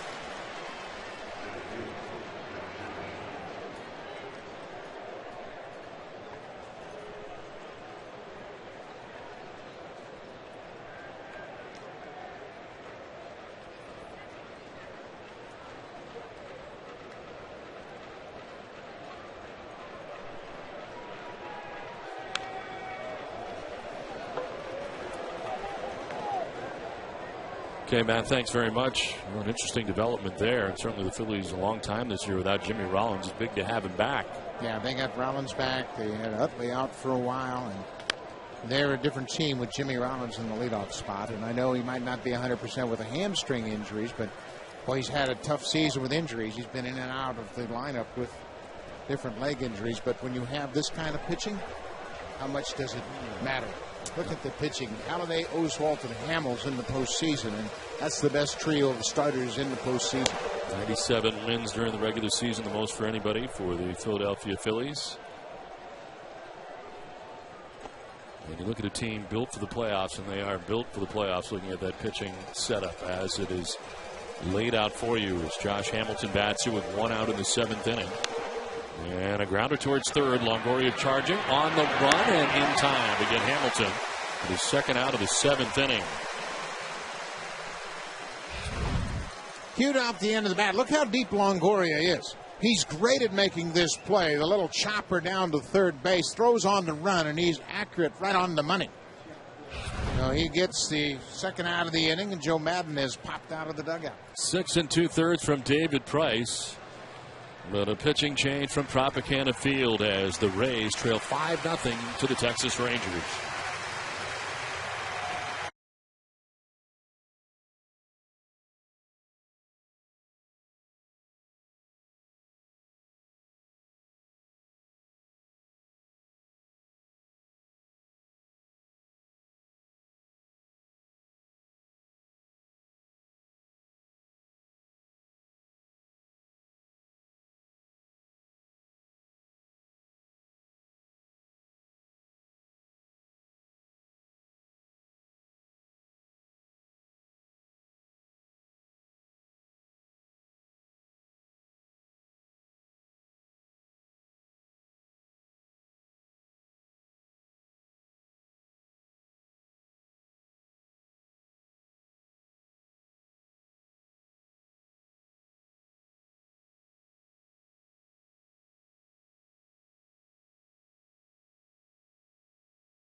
Today's pitching comparison brought to you by Liberty Mutual.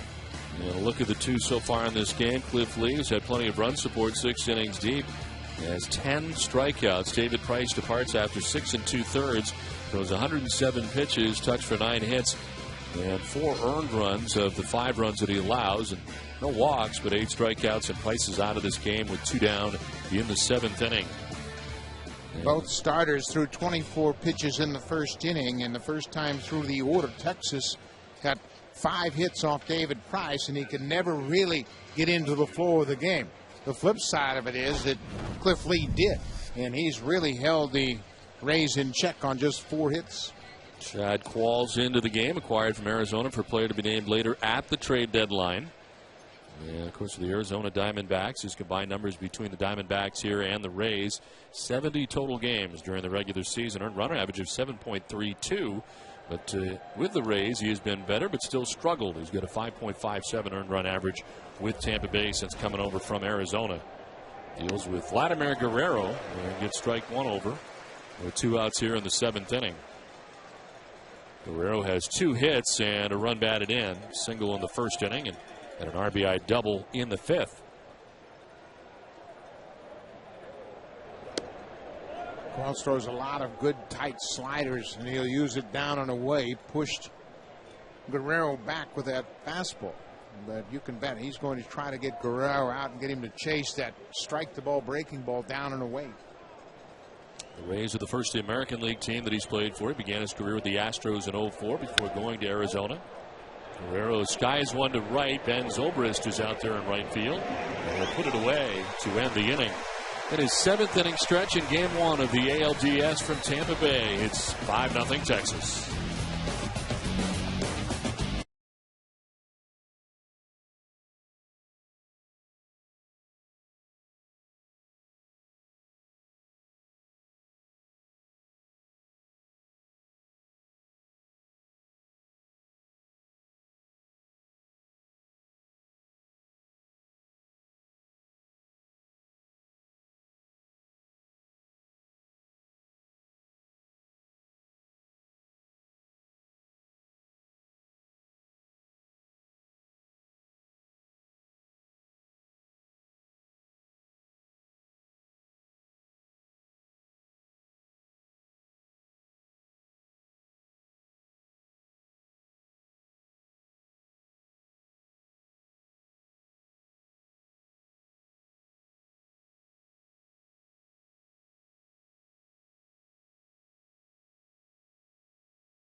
Blackberry.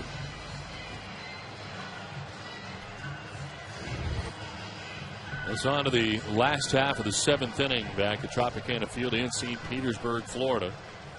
As Rocco Baldelli, Ben Zobrist, and Kelly Shopik scheduled to face Cliff Lee in the 7th inning. Works out to be 6, 7, and 8 for the Rays to try to do something against Lee. Baldelli out after the first pitch and fouling it off to the right. Now, this is an interesting part of the lineup with Pena and Baldelli in back-to-back spots. They have 5 strikeouts so far in this game. And Joe Madden has been one to really juggle the lineups and throw all kinds of different combinations at you. And if this game continues like this, I'm sure he's going to have a different look for his team tomorrow. A pop-up left side of the infield, and it's the shortstop Andrews. Stride on the outfield grass who puts it away for the first out of the 7th inning.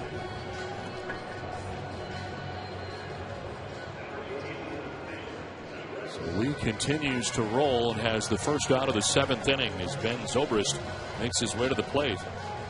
1 hit for the Rays after the first. They had Cliff Lee on the ropes, had that break in the Pena bat go against them, and since then it's been all Cliff Lee. Yeah, the bases loaded with 1 out back in the first inning when Pena struck out, and then Baldelli struck out, and this guy Ben Zobrist doubled to begin the 2nd, but they could not advance him beyond second base As Shopik struck out, Rodriguez lined out, Bartlett struck out. And that's when Lee started his stretch of 12 in a row, retired. It's been a 10 strikeout performance for him. As a fly ball hit well to right field off the bat of Zobrist. Back goes Francoeur at the wall. That ball is gone. And the Rays are on the board for the first time in the postseason. Ben Zobrist, who hit 10 home runs during the regular season, makes it 5-1 and tries to get this Tropicana Field crowd back with some life in it. Zobrist has 2 of the 5 Rays hits, and they're both extra base hits. He had a double to center his first at bat. Now he's gone deep. And this pitch is up and away. And see that glove for Molina. A little bit higher than they wanted, and that allows Zobrist to drive it to the opposite field. And it's a start, and they just said, okay, well, that's 1. I still have a 4-run cushion, and let's get back to work. And Kelly Shopik takes strike 1.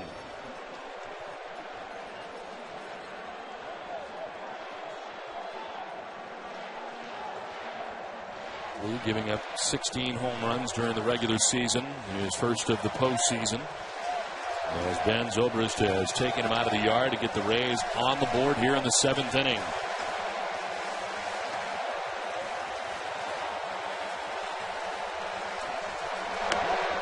As Shopik takes a pitch high, it's 1-1.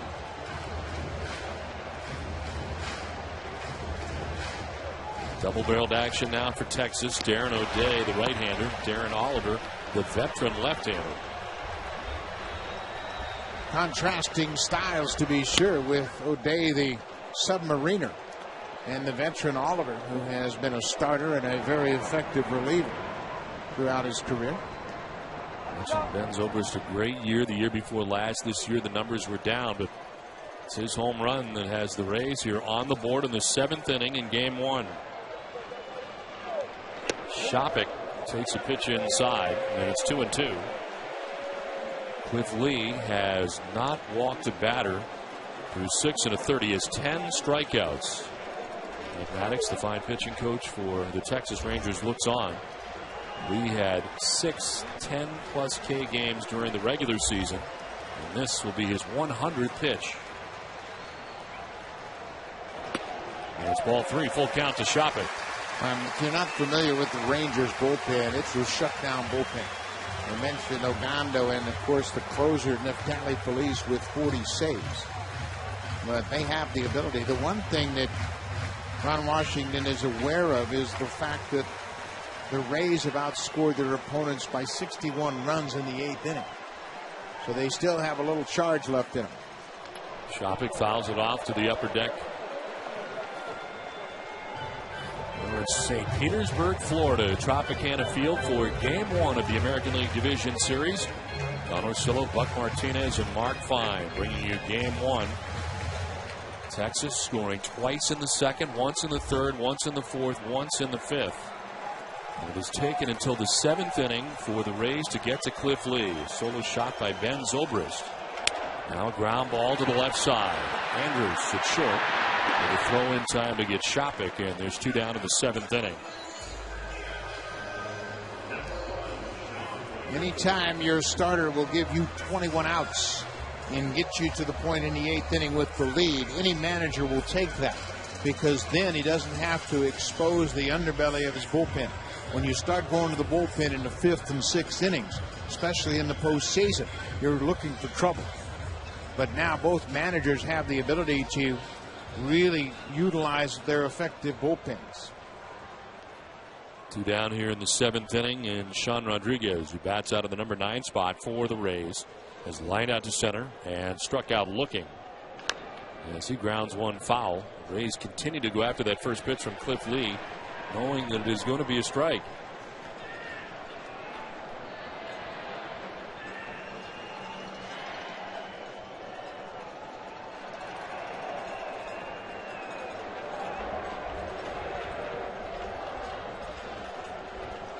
Rodriguez lines it to right, but right at Francoeur, who makes the catch in right field to end the inning.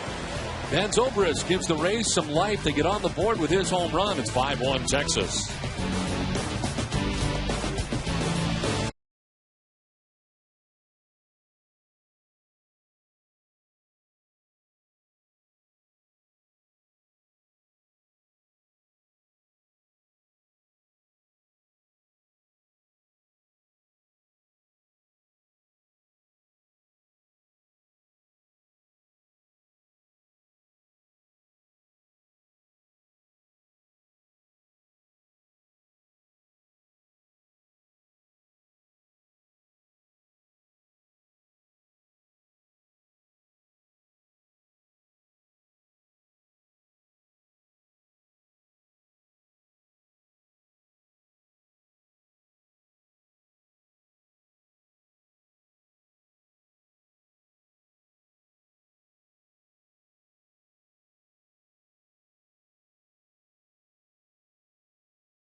mouth of Tampa Bay. It connects St. Petersburg to Bradenton.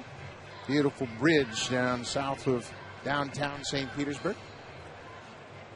Well, it has the look of the end of an outing for Cliff Lee and the handshake from Mike Maddox. As Lee wrapping things up here after 7 innings, and they finally get to him for a run in the inning. As you look at his line, 104 pitches in that outing. And that was C.J. Wilson who congratulated him, and Wilson will start in game 2. And Wilson really paid attention to what Lee did against Tampa Bay today. They are very similar in their styles of pitching. And Wilson was very anxious to watch Lee attack this Rays lineup today for his start tomorrow. Nelson Cruz, the batter, takes a strike over the outside corner. Chad Qualls got the final out of the 7th inning and is back out there to start the 8th.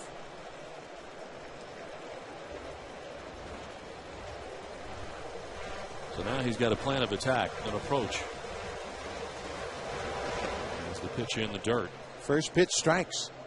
And C.J. Wilson's stuff is quite similar. He doesn't have the refined command of Cliff Lee. This is his first year starting.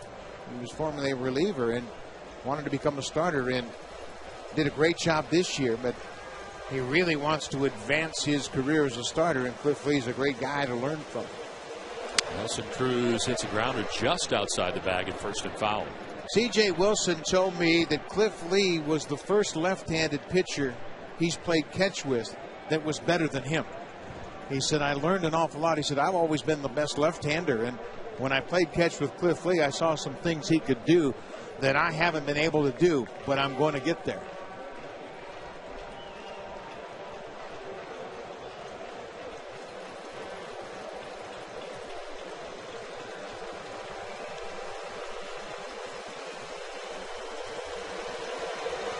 Cruz fouling the 1-2 pitch off, and we'll do it again, 1-2. Nelson Cruz, who had 22 home runs during the regular season, hit a home run off David Price back in the 3rd inning. One of 2 home runs the Price gave up. Further action for the Rays, the right-hander, Australian-born Matt Balfour, warming in the pen.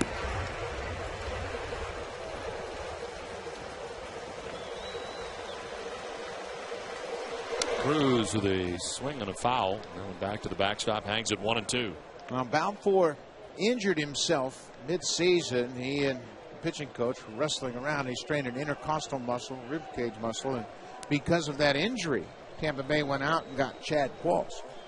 Hickey had Qualls in Houston when they were together, and Qualls obviously had a relationship with the pitching coach, so they needed a right-handed reliever, and he fit the bill.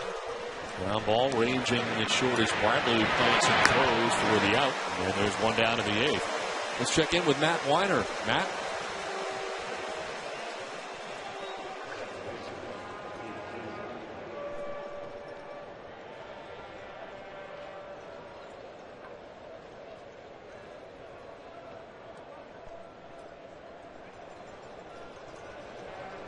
Okay, thanks very much, Matt. As we're back here at Tropicana Field in St. Petersburg. Dusty Baker rewarded for a great season with a 2-year contract extension, so his short-term future is secure there in Cincinnati, and well-deserved. Cincinnati Reds, 91 wins this year, and of course winning the National League Central by 5 games over the St. Louis Cardinals. Ian Kinsler batting here with 1 out in the 8th inning. We're talking about Chad Qualls, and at the time, you looked at Chad Qualls' numbers and you said, this doesn't appear to be a great deal. He's not having a good year with Arizona, but the fact that his past with Jim Hickey, the pitching coach in Houston, does explain quite a bit as to what he thought he could do with him if he got him back on his staff again. Yeah, one thing you want to do if you're going to acquire somebody mid-season is make sure you know who you're getting. And they had a relationship, Qualls and Hickey, so he discounted the numbers a bit and said, you know what, I'll take him. He'll throw strikes, he comes in, works quickly, and he'll fit into what we're doing here. And that's a big, big question mark. Well, Ian Kinsler with a single back in the 2nd inning. Sent his flight out to center and struck out.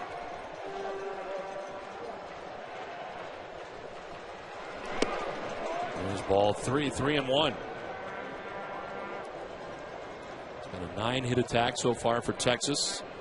As Cliff Lee thanks his battery mate Benji Molina on the way by, and Lee done after 7 innings and just the 1 run.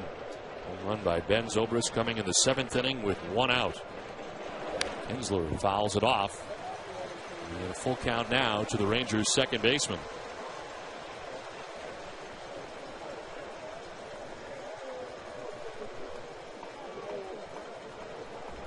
Darren O'Day continuing to warm in the pen for Texas. The top of the Tampa Bay order expected in the last half of the 8th. Bartlett, Upton, and Crawford. Ground ball hooked to the left side. Bartlett rounds behind it, and the throw in time for out number 2.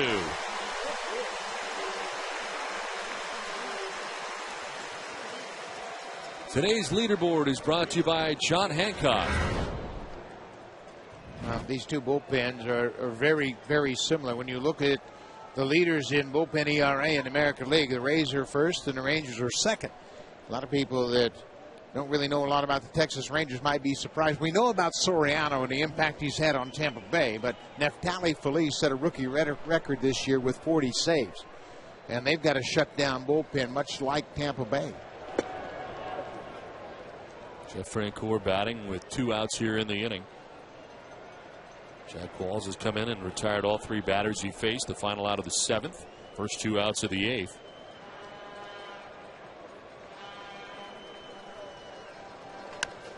And a chopper to third. Backhanded by Longoria. Had to back up, throw low, but dug out by Pena.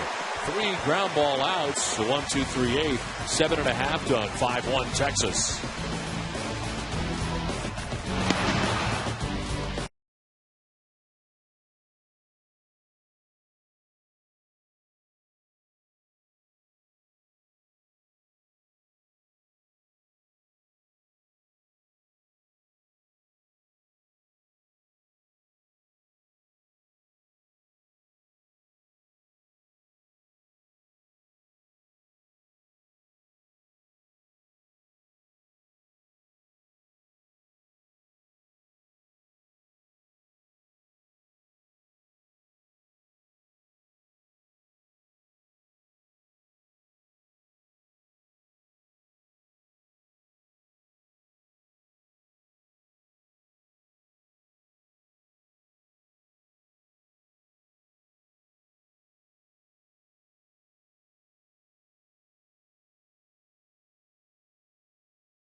Cruz and Benji Molina both hitting home runs as part of a 5-run attack for Texas. That's the offense. How about the pitching? Cliff Lee, 7 innings, 5 hits, 1 run, didn't walk anybody, and struck out 10. Only blemished a home run for Ben Zobrist in the 7th inning. And he looks on now with a 4-run lead as we head to the last half of the 8th inning. John Jaso pinch hits here for the Tampa Bay Rays against the new Texas pitcher as Darren O'Day comes into the game. Jaso batting for Jason Bartlett. Here are the numbers for O'Day during the regular season. As O'Day, 7th in the American League with the team leading 72 appearances. And as that one drops in there for a strike, a much different look now for the Rays after they've been dealing with Cliff Lee all game. Yeah, it's a very difficult adjustment to make. And Jaso, the pinch hitter, just 1 for 12 as a pinch hitter. But O'Day comes from the side and throws that sinking fastball and a sweeping breaking ball. Darren O'Day with a 1.99 earned run average in 2 seasons with the Rangers. He was acquired by the Rangers off waivers from the Mets last April. John Jaso pinch hitting here for Bartlett, who had been 1 for 3.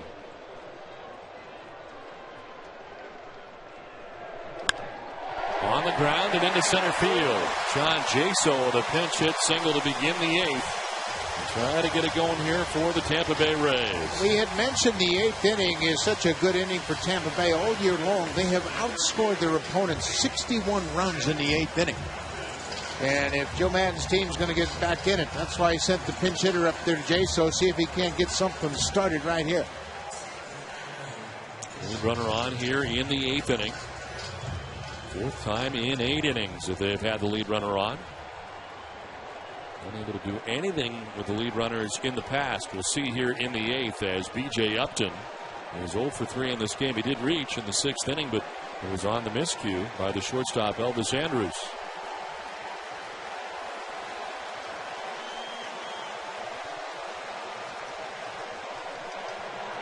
Swing and a miss for Upton. A wild cut.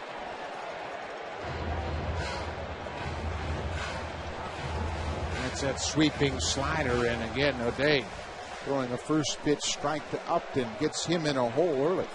That's an 0 for 7 in his career against O'Day with 2 strikeouts. No success against him in the past. And he may have gone around. He did, says home plate umpire Tim Welke. Kind of punched at it. It's 0-2. Sinker inside off the plate after a slider down and away. A lot of tough plate coverage for B.J. Upton.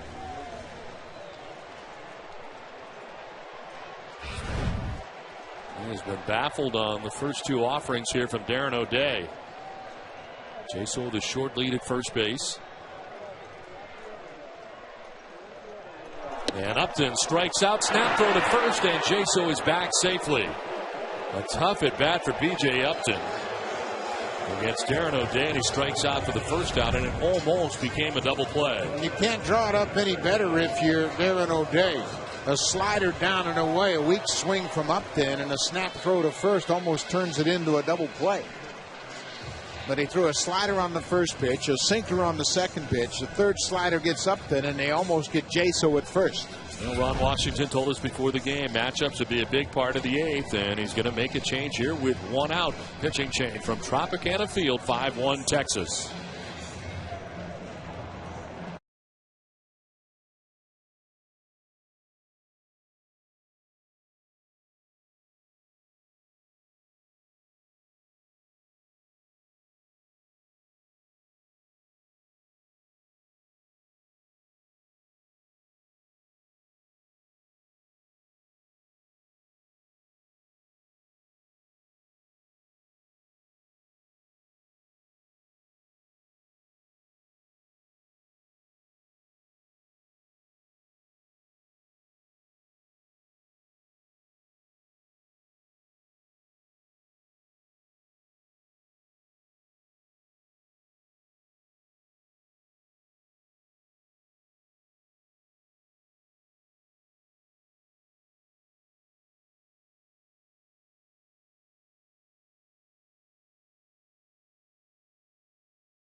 Of the Office of the Commissioner of Baseball and may not be reproduced or retransmitted in any form, and the accounts and descriptions of this game may not be disseminated without express written consent.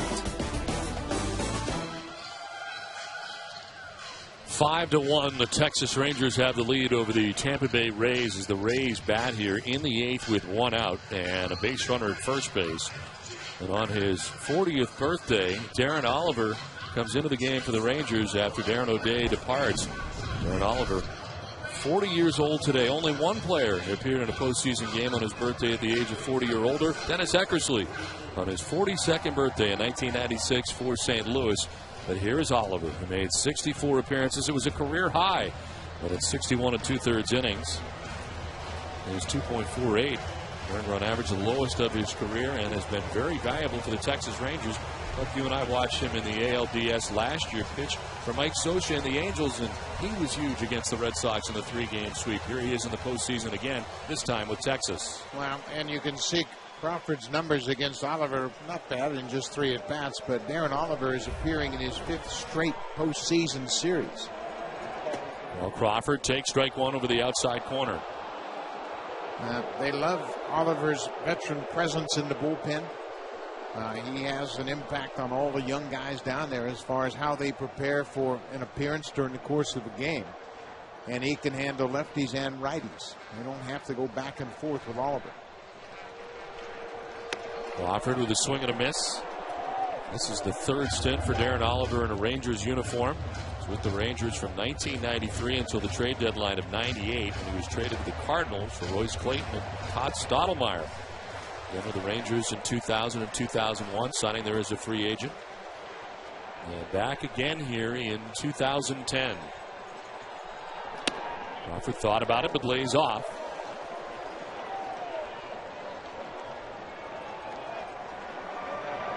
Redondo and Feliz warming in the pen. As mentioned, Charlie Feliz with 40 saves during the regular season, regularly visiting 100 miles an hour. The 1-2 pitch missing, and it's 2-2. And both Ogando and Feliz can rush it up there. And they can close out innings and close out games in a hurry. Kind of like Benoit and Soriano on the other side of the diamond for Tampa Bay.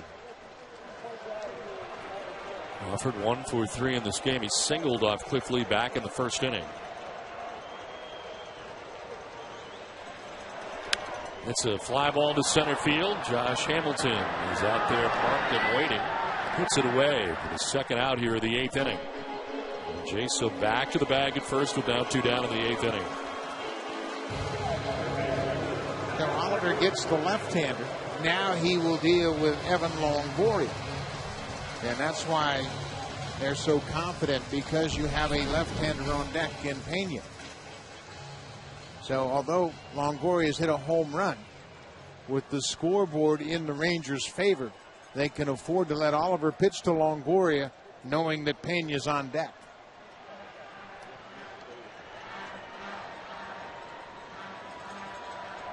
Longoria hits a fly ball to center field. Back goes Josh Hamilton. It'll stay in the yard. Plenty of room as he makes the catch that ends the inning.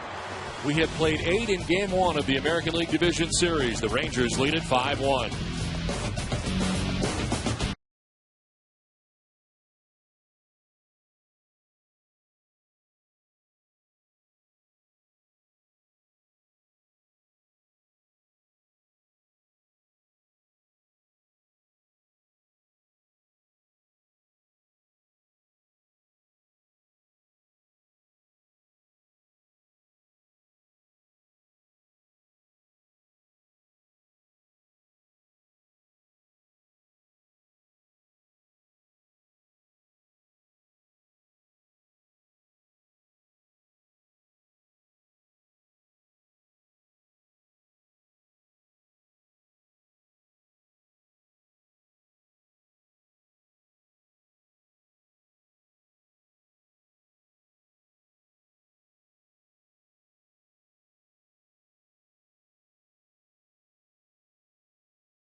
get there on Goodyear Innovation.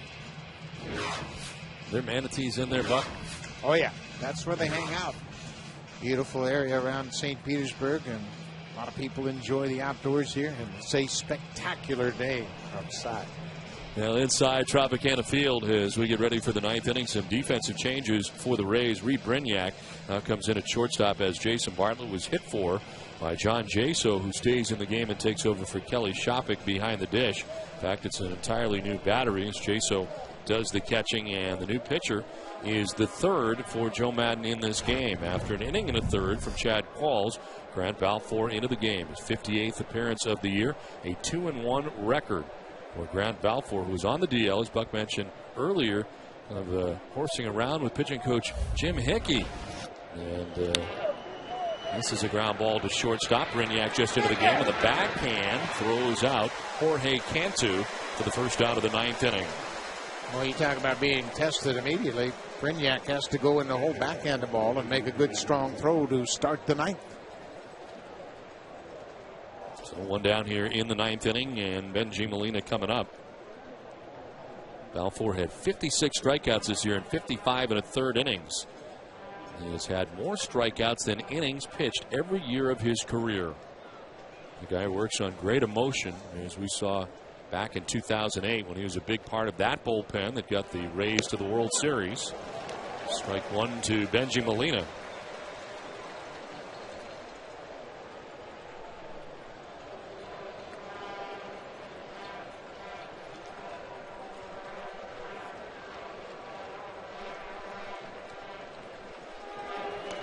This one in the dirt, and it's a ball and a strike to Molina, who has brought his bat with him for this game. A single back in the second inning to drive in a run, and then a solo shot in the fourth inning. After 2 home runs in a Rangers uniform, he got his postseason home run in the fourth inning. This is lined opposite field into right field.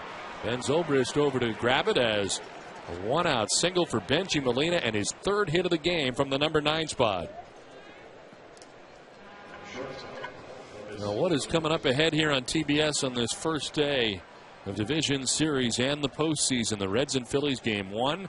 Ensign Volquez and Roy Halladay matched up. They go head-to-head. And then later on tonight, the Yankees and Twins, CC Sabathia and Francisco Liriano. And just like we had here today, a matchup of lefties. Coming up tonight in that other ALDS. In the same way in Minnesota, CC Sabathia's start is very important for the Yankees, much like David Price's start here today was important for Tampa Bay.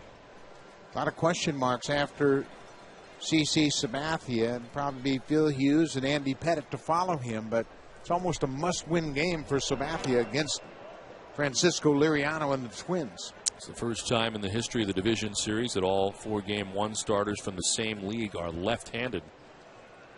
And this matchup today certainly going in the direction of Cliff Lee in his 7-inning effort, giving up 1 run and a 10K performance. 1 out, 1 on here in the ninth. Andrews grounds one to third. Longoria to second for 1, on to first for 2. It wraps up the top of the ninth. We're on to the bottom of the ninth. The Rays have work to do. 5-1 Texas.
of logistics to work for you. Now the bullpen spotlight and Neftali Feliz, both closers. Feliz coming into this game now, and of course 40 saves during the regular season, 45 for Rafael Soriano on the other side with a nifty 1.73 earned run average, both blowing 3 saves. And it is Feliz who we see first in this American League Division Series Game 1, on to face Carlos Pena, and there's ball 1 down and in. He visits 100 often. That was 97 down and in. Yeah, I like this opportunity for Ron Washington to get Feliz in the game, even though it's not a save situation. You can see he established an American League rookie record for rookies, 40 saves, better than Kazu Sasaki of the Mariners. He had 37, but 97 first 2 pitches of his postseason career. Third in the American League, trailing only Rafael Soriano, who is, of course, here for the Rays, and Joaquin Soria of the Kansas City Royals. He's the 4th Ranger to have 40 saves in a season. And John Wetland, who did it twice, Francisco Cordero, and Tom Henke.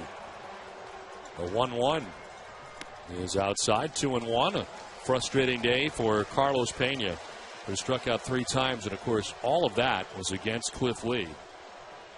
3 of 10 Ks Lee posted in his 7-inning effort.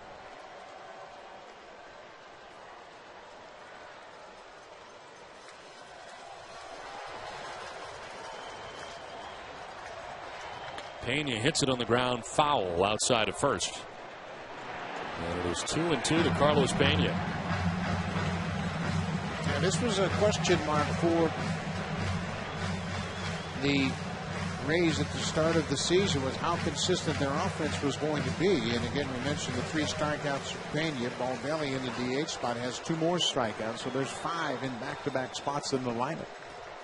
Pretty significant holes, tough to mount a rally with strikeouts.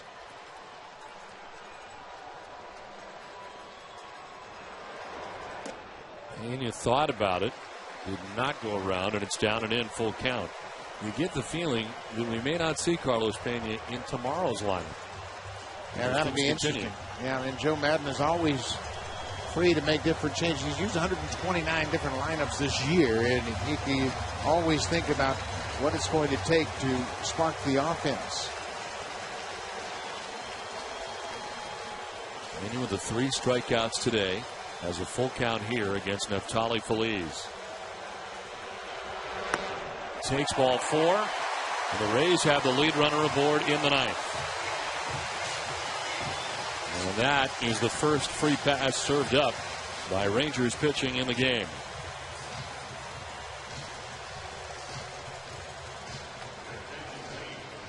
So Feliz walking the first batter that he faces. And a pinch hitter here for Rocco Baldelli as Dan Johnson is introduced. Baldelli had been 0 for 3.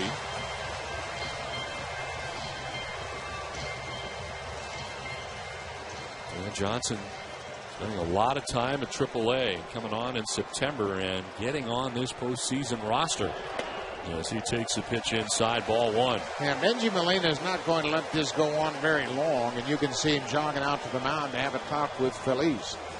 Just a little reminder, and you can see Feliz appears as though he's uncomfortable with the mound. He's kicking at that landing spot where that front foot will hit. Now Molina said, listen, we got a 4-run lead. I need you to get ahead, and I need you to get it back in this at bat. Let's go. Trust me. Shoot for the big part of the plate and throw me a strike right now. How much of this is nerves, number one? How much is of this perhaps not a safe situation that he's come into? A little bit of both. That's really interesting because even though he doesn't have but a year under his belt as a closer, closers like the adrenaline of a save on the line. Dan Johnson, the International League MVP of the year at AAA. Here in the ALDS, pinch hitting for Rocco Baldelli. As a pinch hitter, 2 for 5 on the year. And so far, patience has been a virtue against Neftali Feliz since he's come into this game in the 9th. Feliz in the midst of a meeting with himself in behind the mound right now. Back there a long time as he climbs back up on top.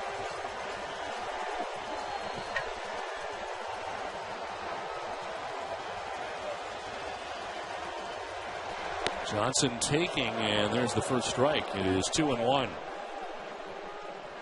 Feliz is 22 years old. Same as Andrews at shortstop.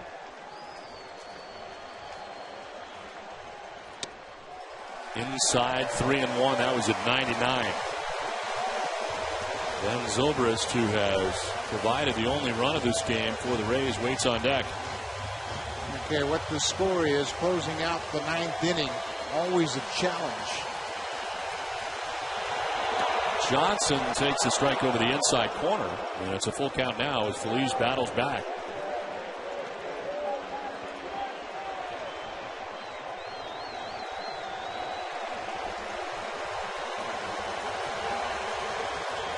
Ball 4, and Feliz has walked the first 2 batters he faces in the 9th. Both Pena and the pinch hitter Johnson. And it's first and second, nobody out. And here comes Mike Maddox. Mike Maddox, in his 2nd year as the pitching coach here with Texas, coming from Milwaukee, puts a comforting arm on the shoulder of Feliz and says, listen, we got confidence in you.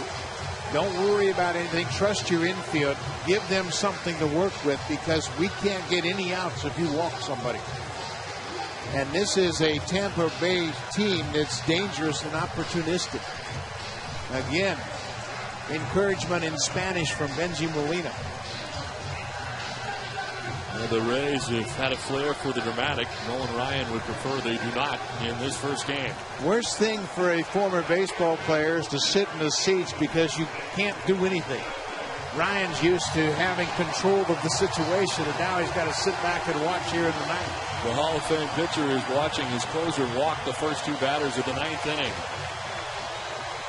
Payne is at second, Johnson at first, nobody out. And here comes Ben Zobrist, who's already been a help here for the Rays today. Doubled in the 2nd, hit a home run, a solo shot in the 7th.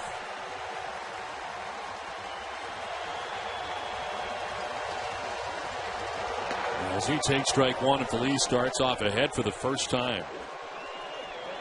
Feliz during the regular season walked 2 in a game only 3 times all year during the regular season.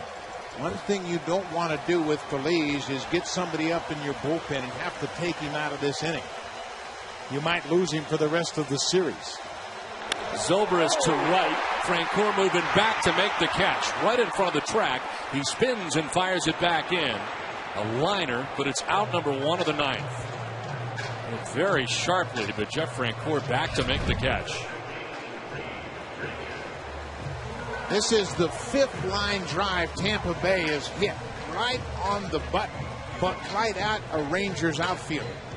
So they have really hit the ball hard, but haven't had much to show for it. When you look at the scoreboard, there's only 6 hits up on the board, but they've hit the ball hard several times this afternoon. Here is Reed Brignac to bat for the first time. He took over defensively at shortstop last inning after Jason Bartlett was hit for. And he swings at the first pitch and misses. 98 that time from Feliz.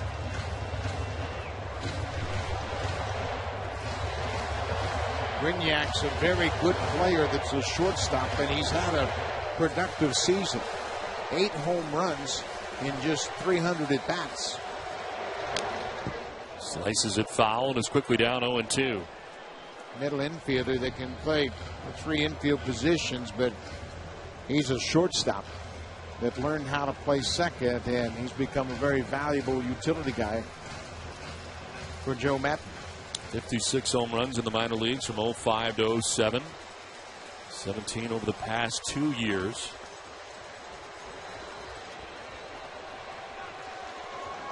Cruz backs off and Brignac backs out.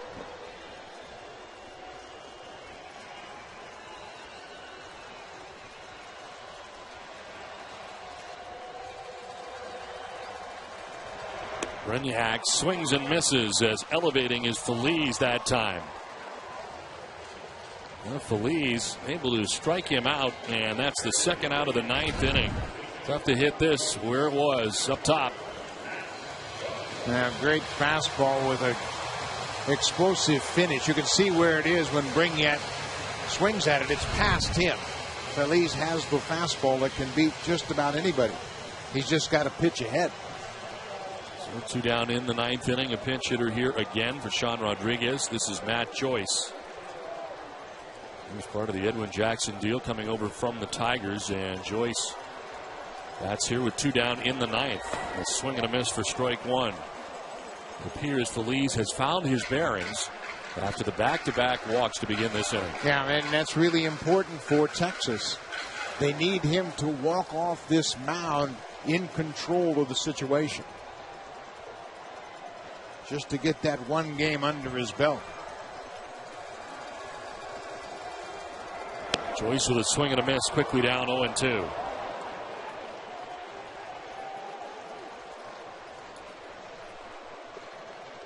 James Shields looks like he's going to be asked to even the series at a game apiece tomorrow. The interesting choice by Joe Madden for game 2. Just thought we would see Garza. Won't be Garza until game 3 in Arlington. 0-2 to Joyce.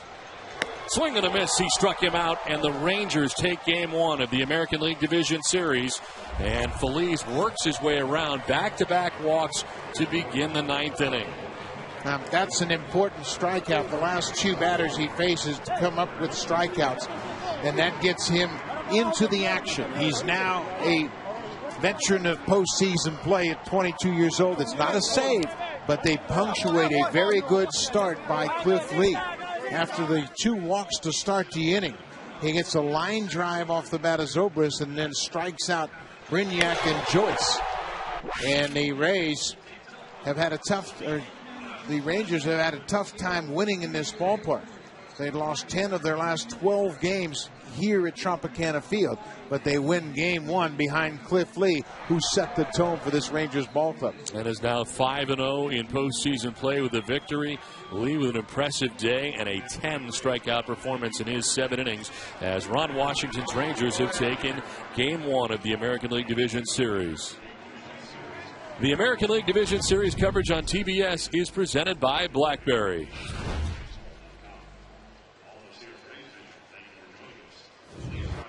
The final score is 5-1 as the Texas Rangers beat Tampa Bay, and where they had a chance to get the lead early and just couldn't do it in that first inning for the Rays. Both starters struggled in the first inning. Texas stranded 2 base runners against David Price. Lee then stranded the bases full in the first inning, but it was Lee that made the dramatic adjustment and kept his team in the ball game. Francoeur started the scoring with an RBI double in the second, and from there it was all offense for the Rangers. 5-1, the Rangers beat the Rays in game 1. For Buck Martinez, Mark Fine, and the rest of our crew, I'm Don Orsillo saying goodbye from St. Petersburg. Following a quick break, we'll send you to Matt Weiner in our Atlanta studio. TBS is your exclusive home for the entire Division Series and the American League Championship Series.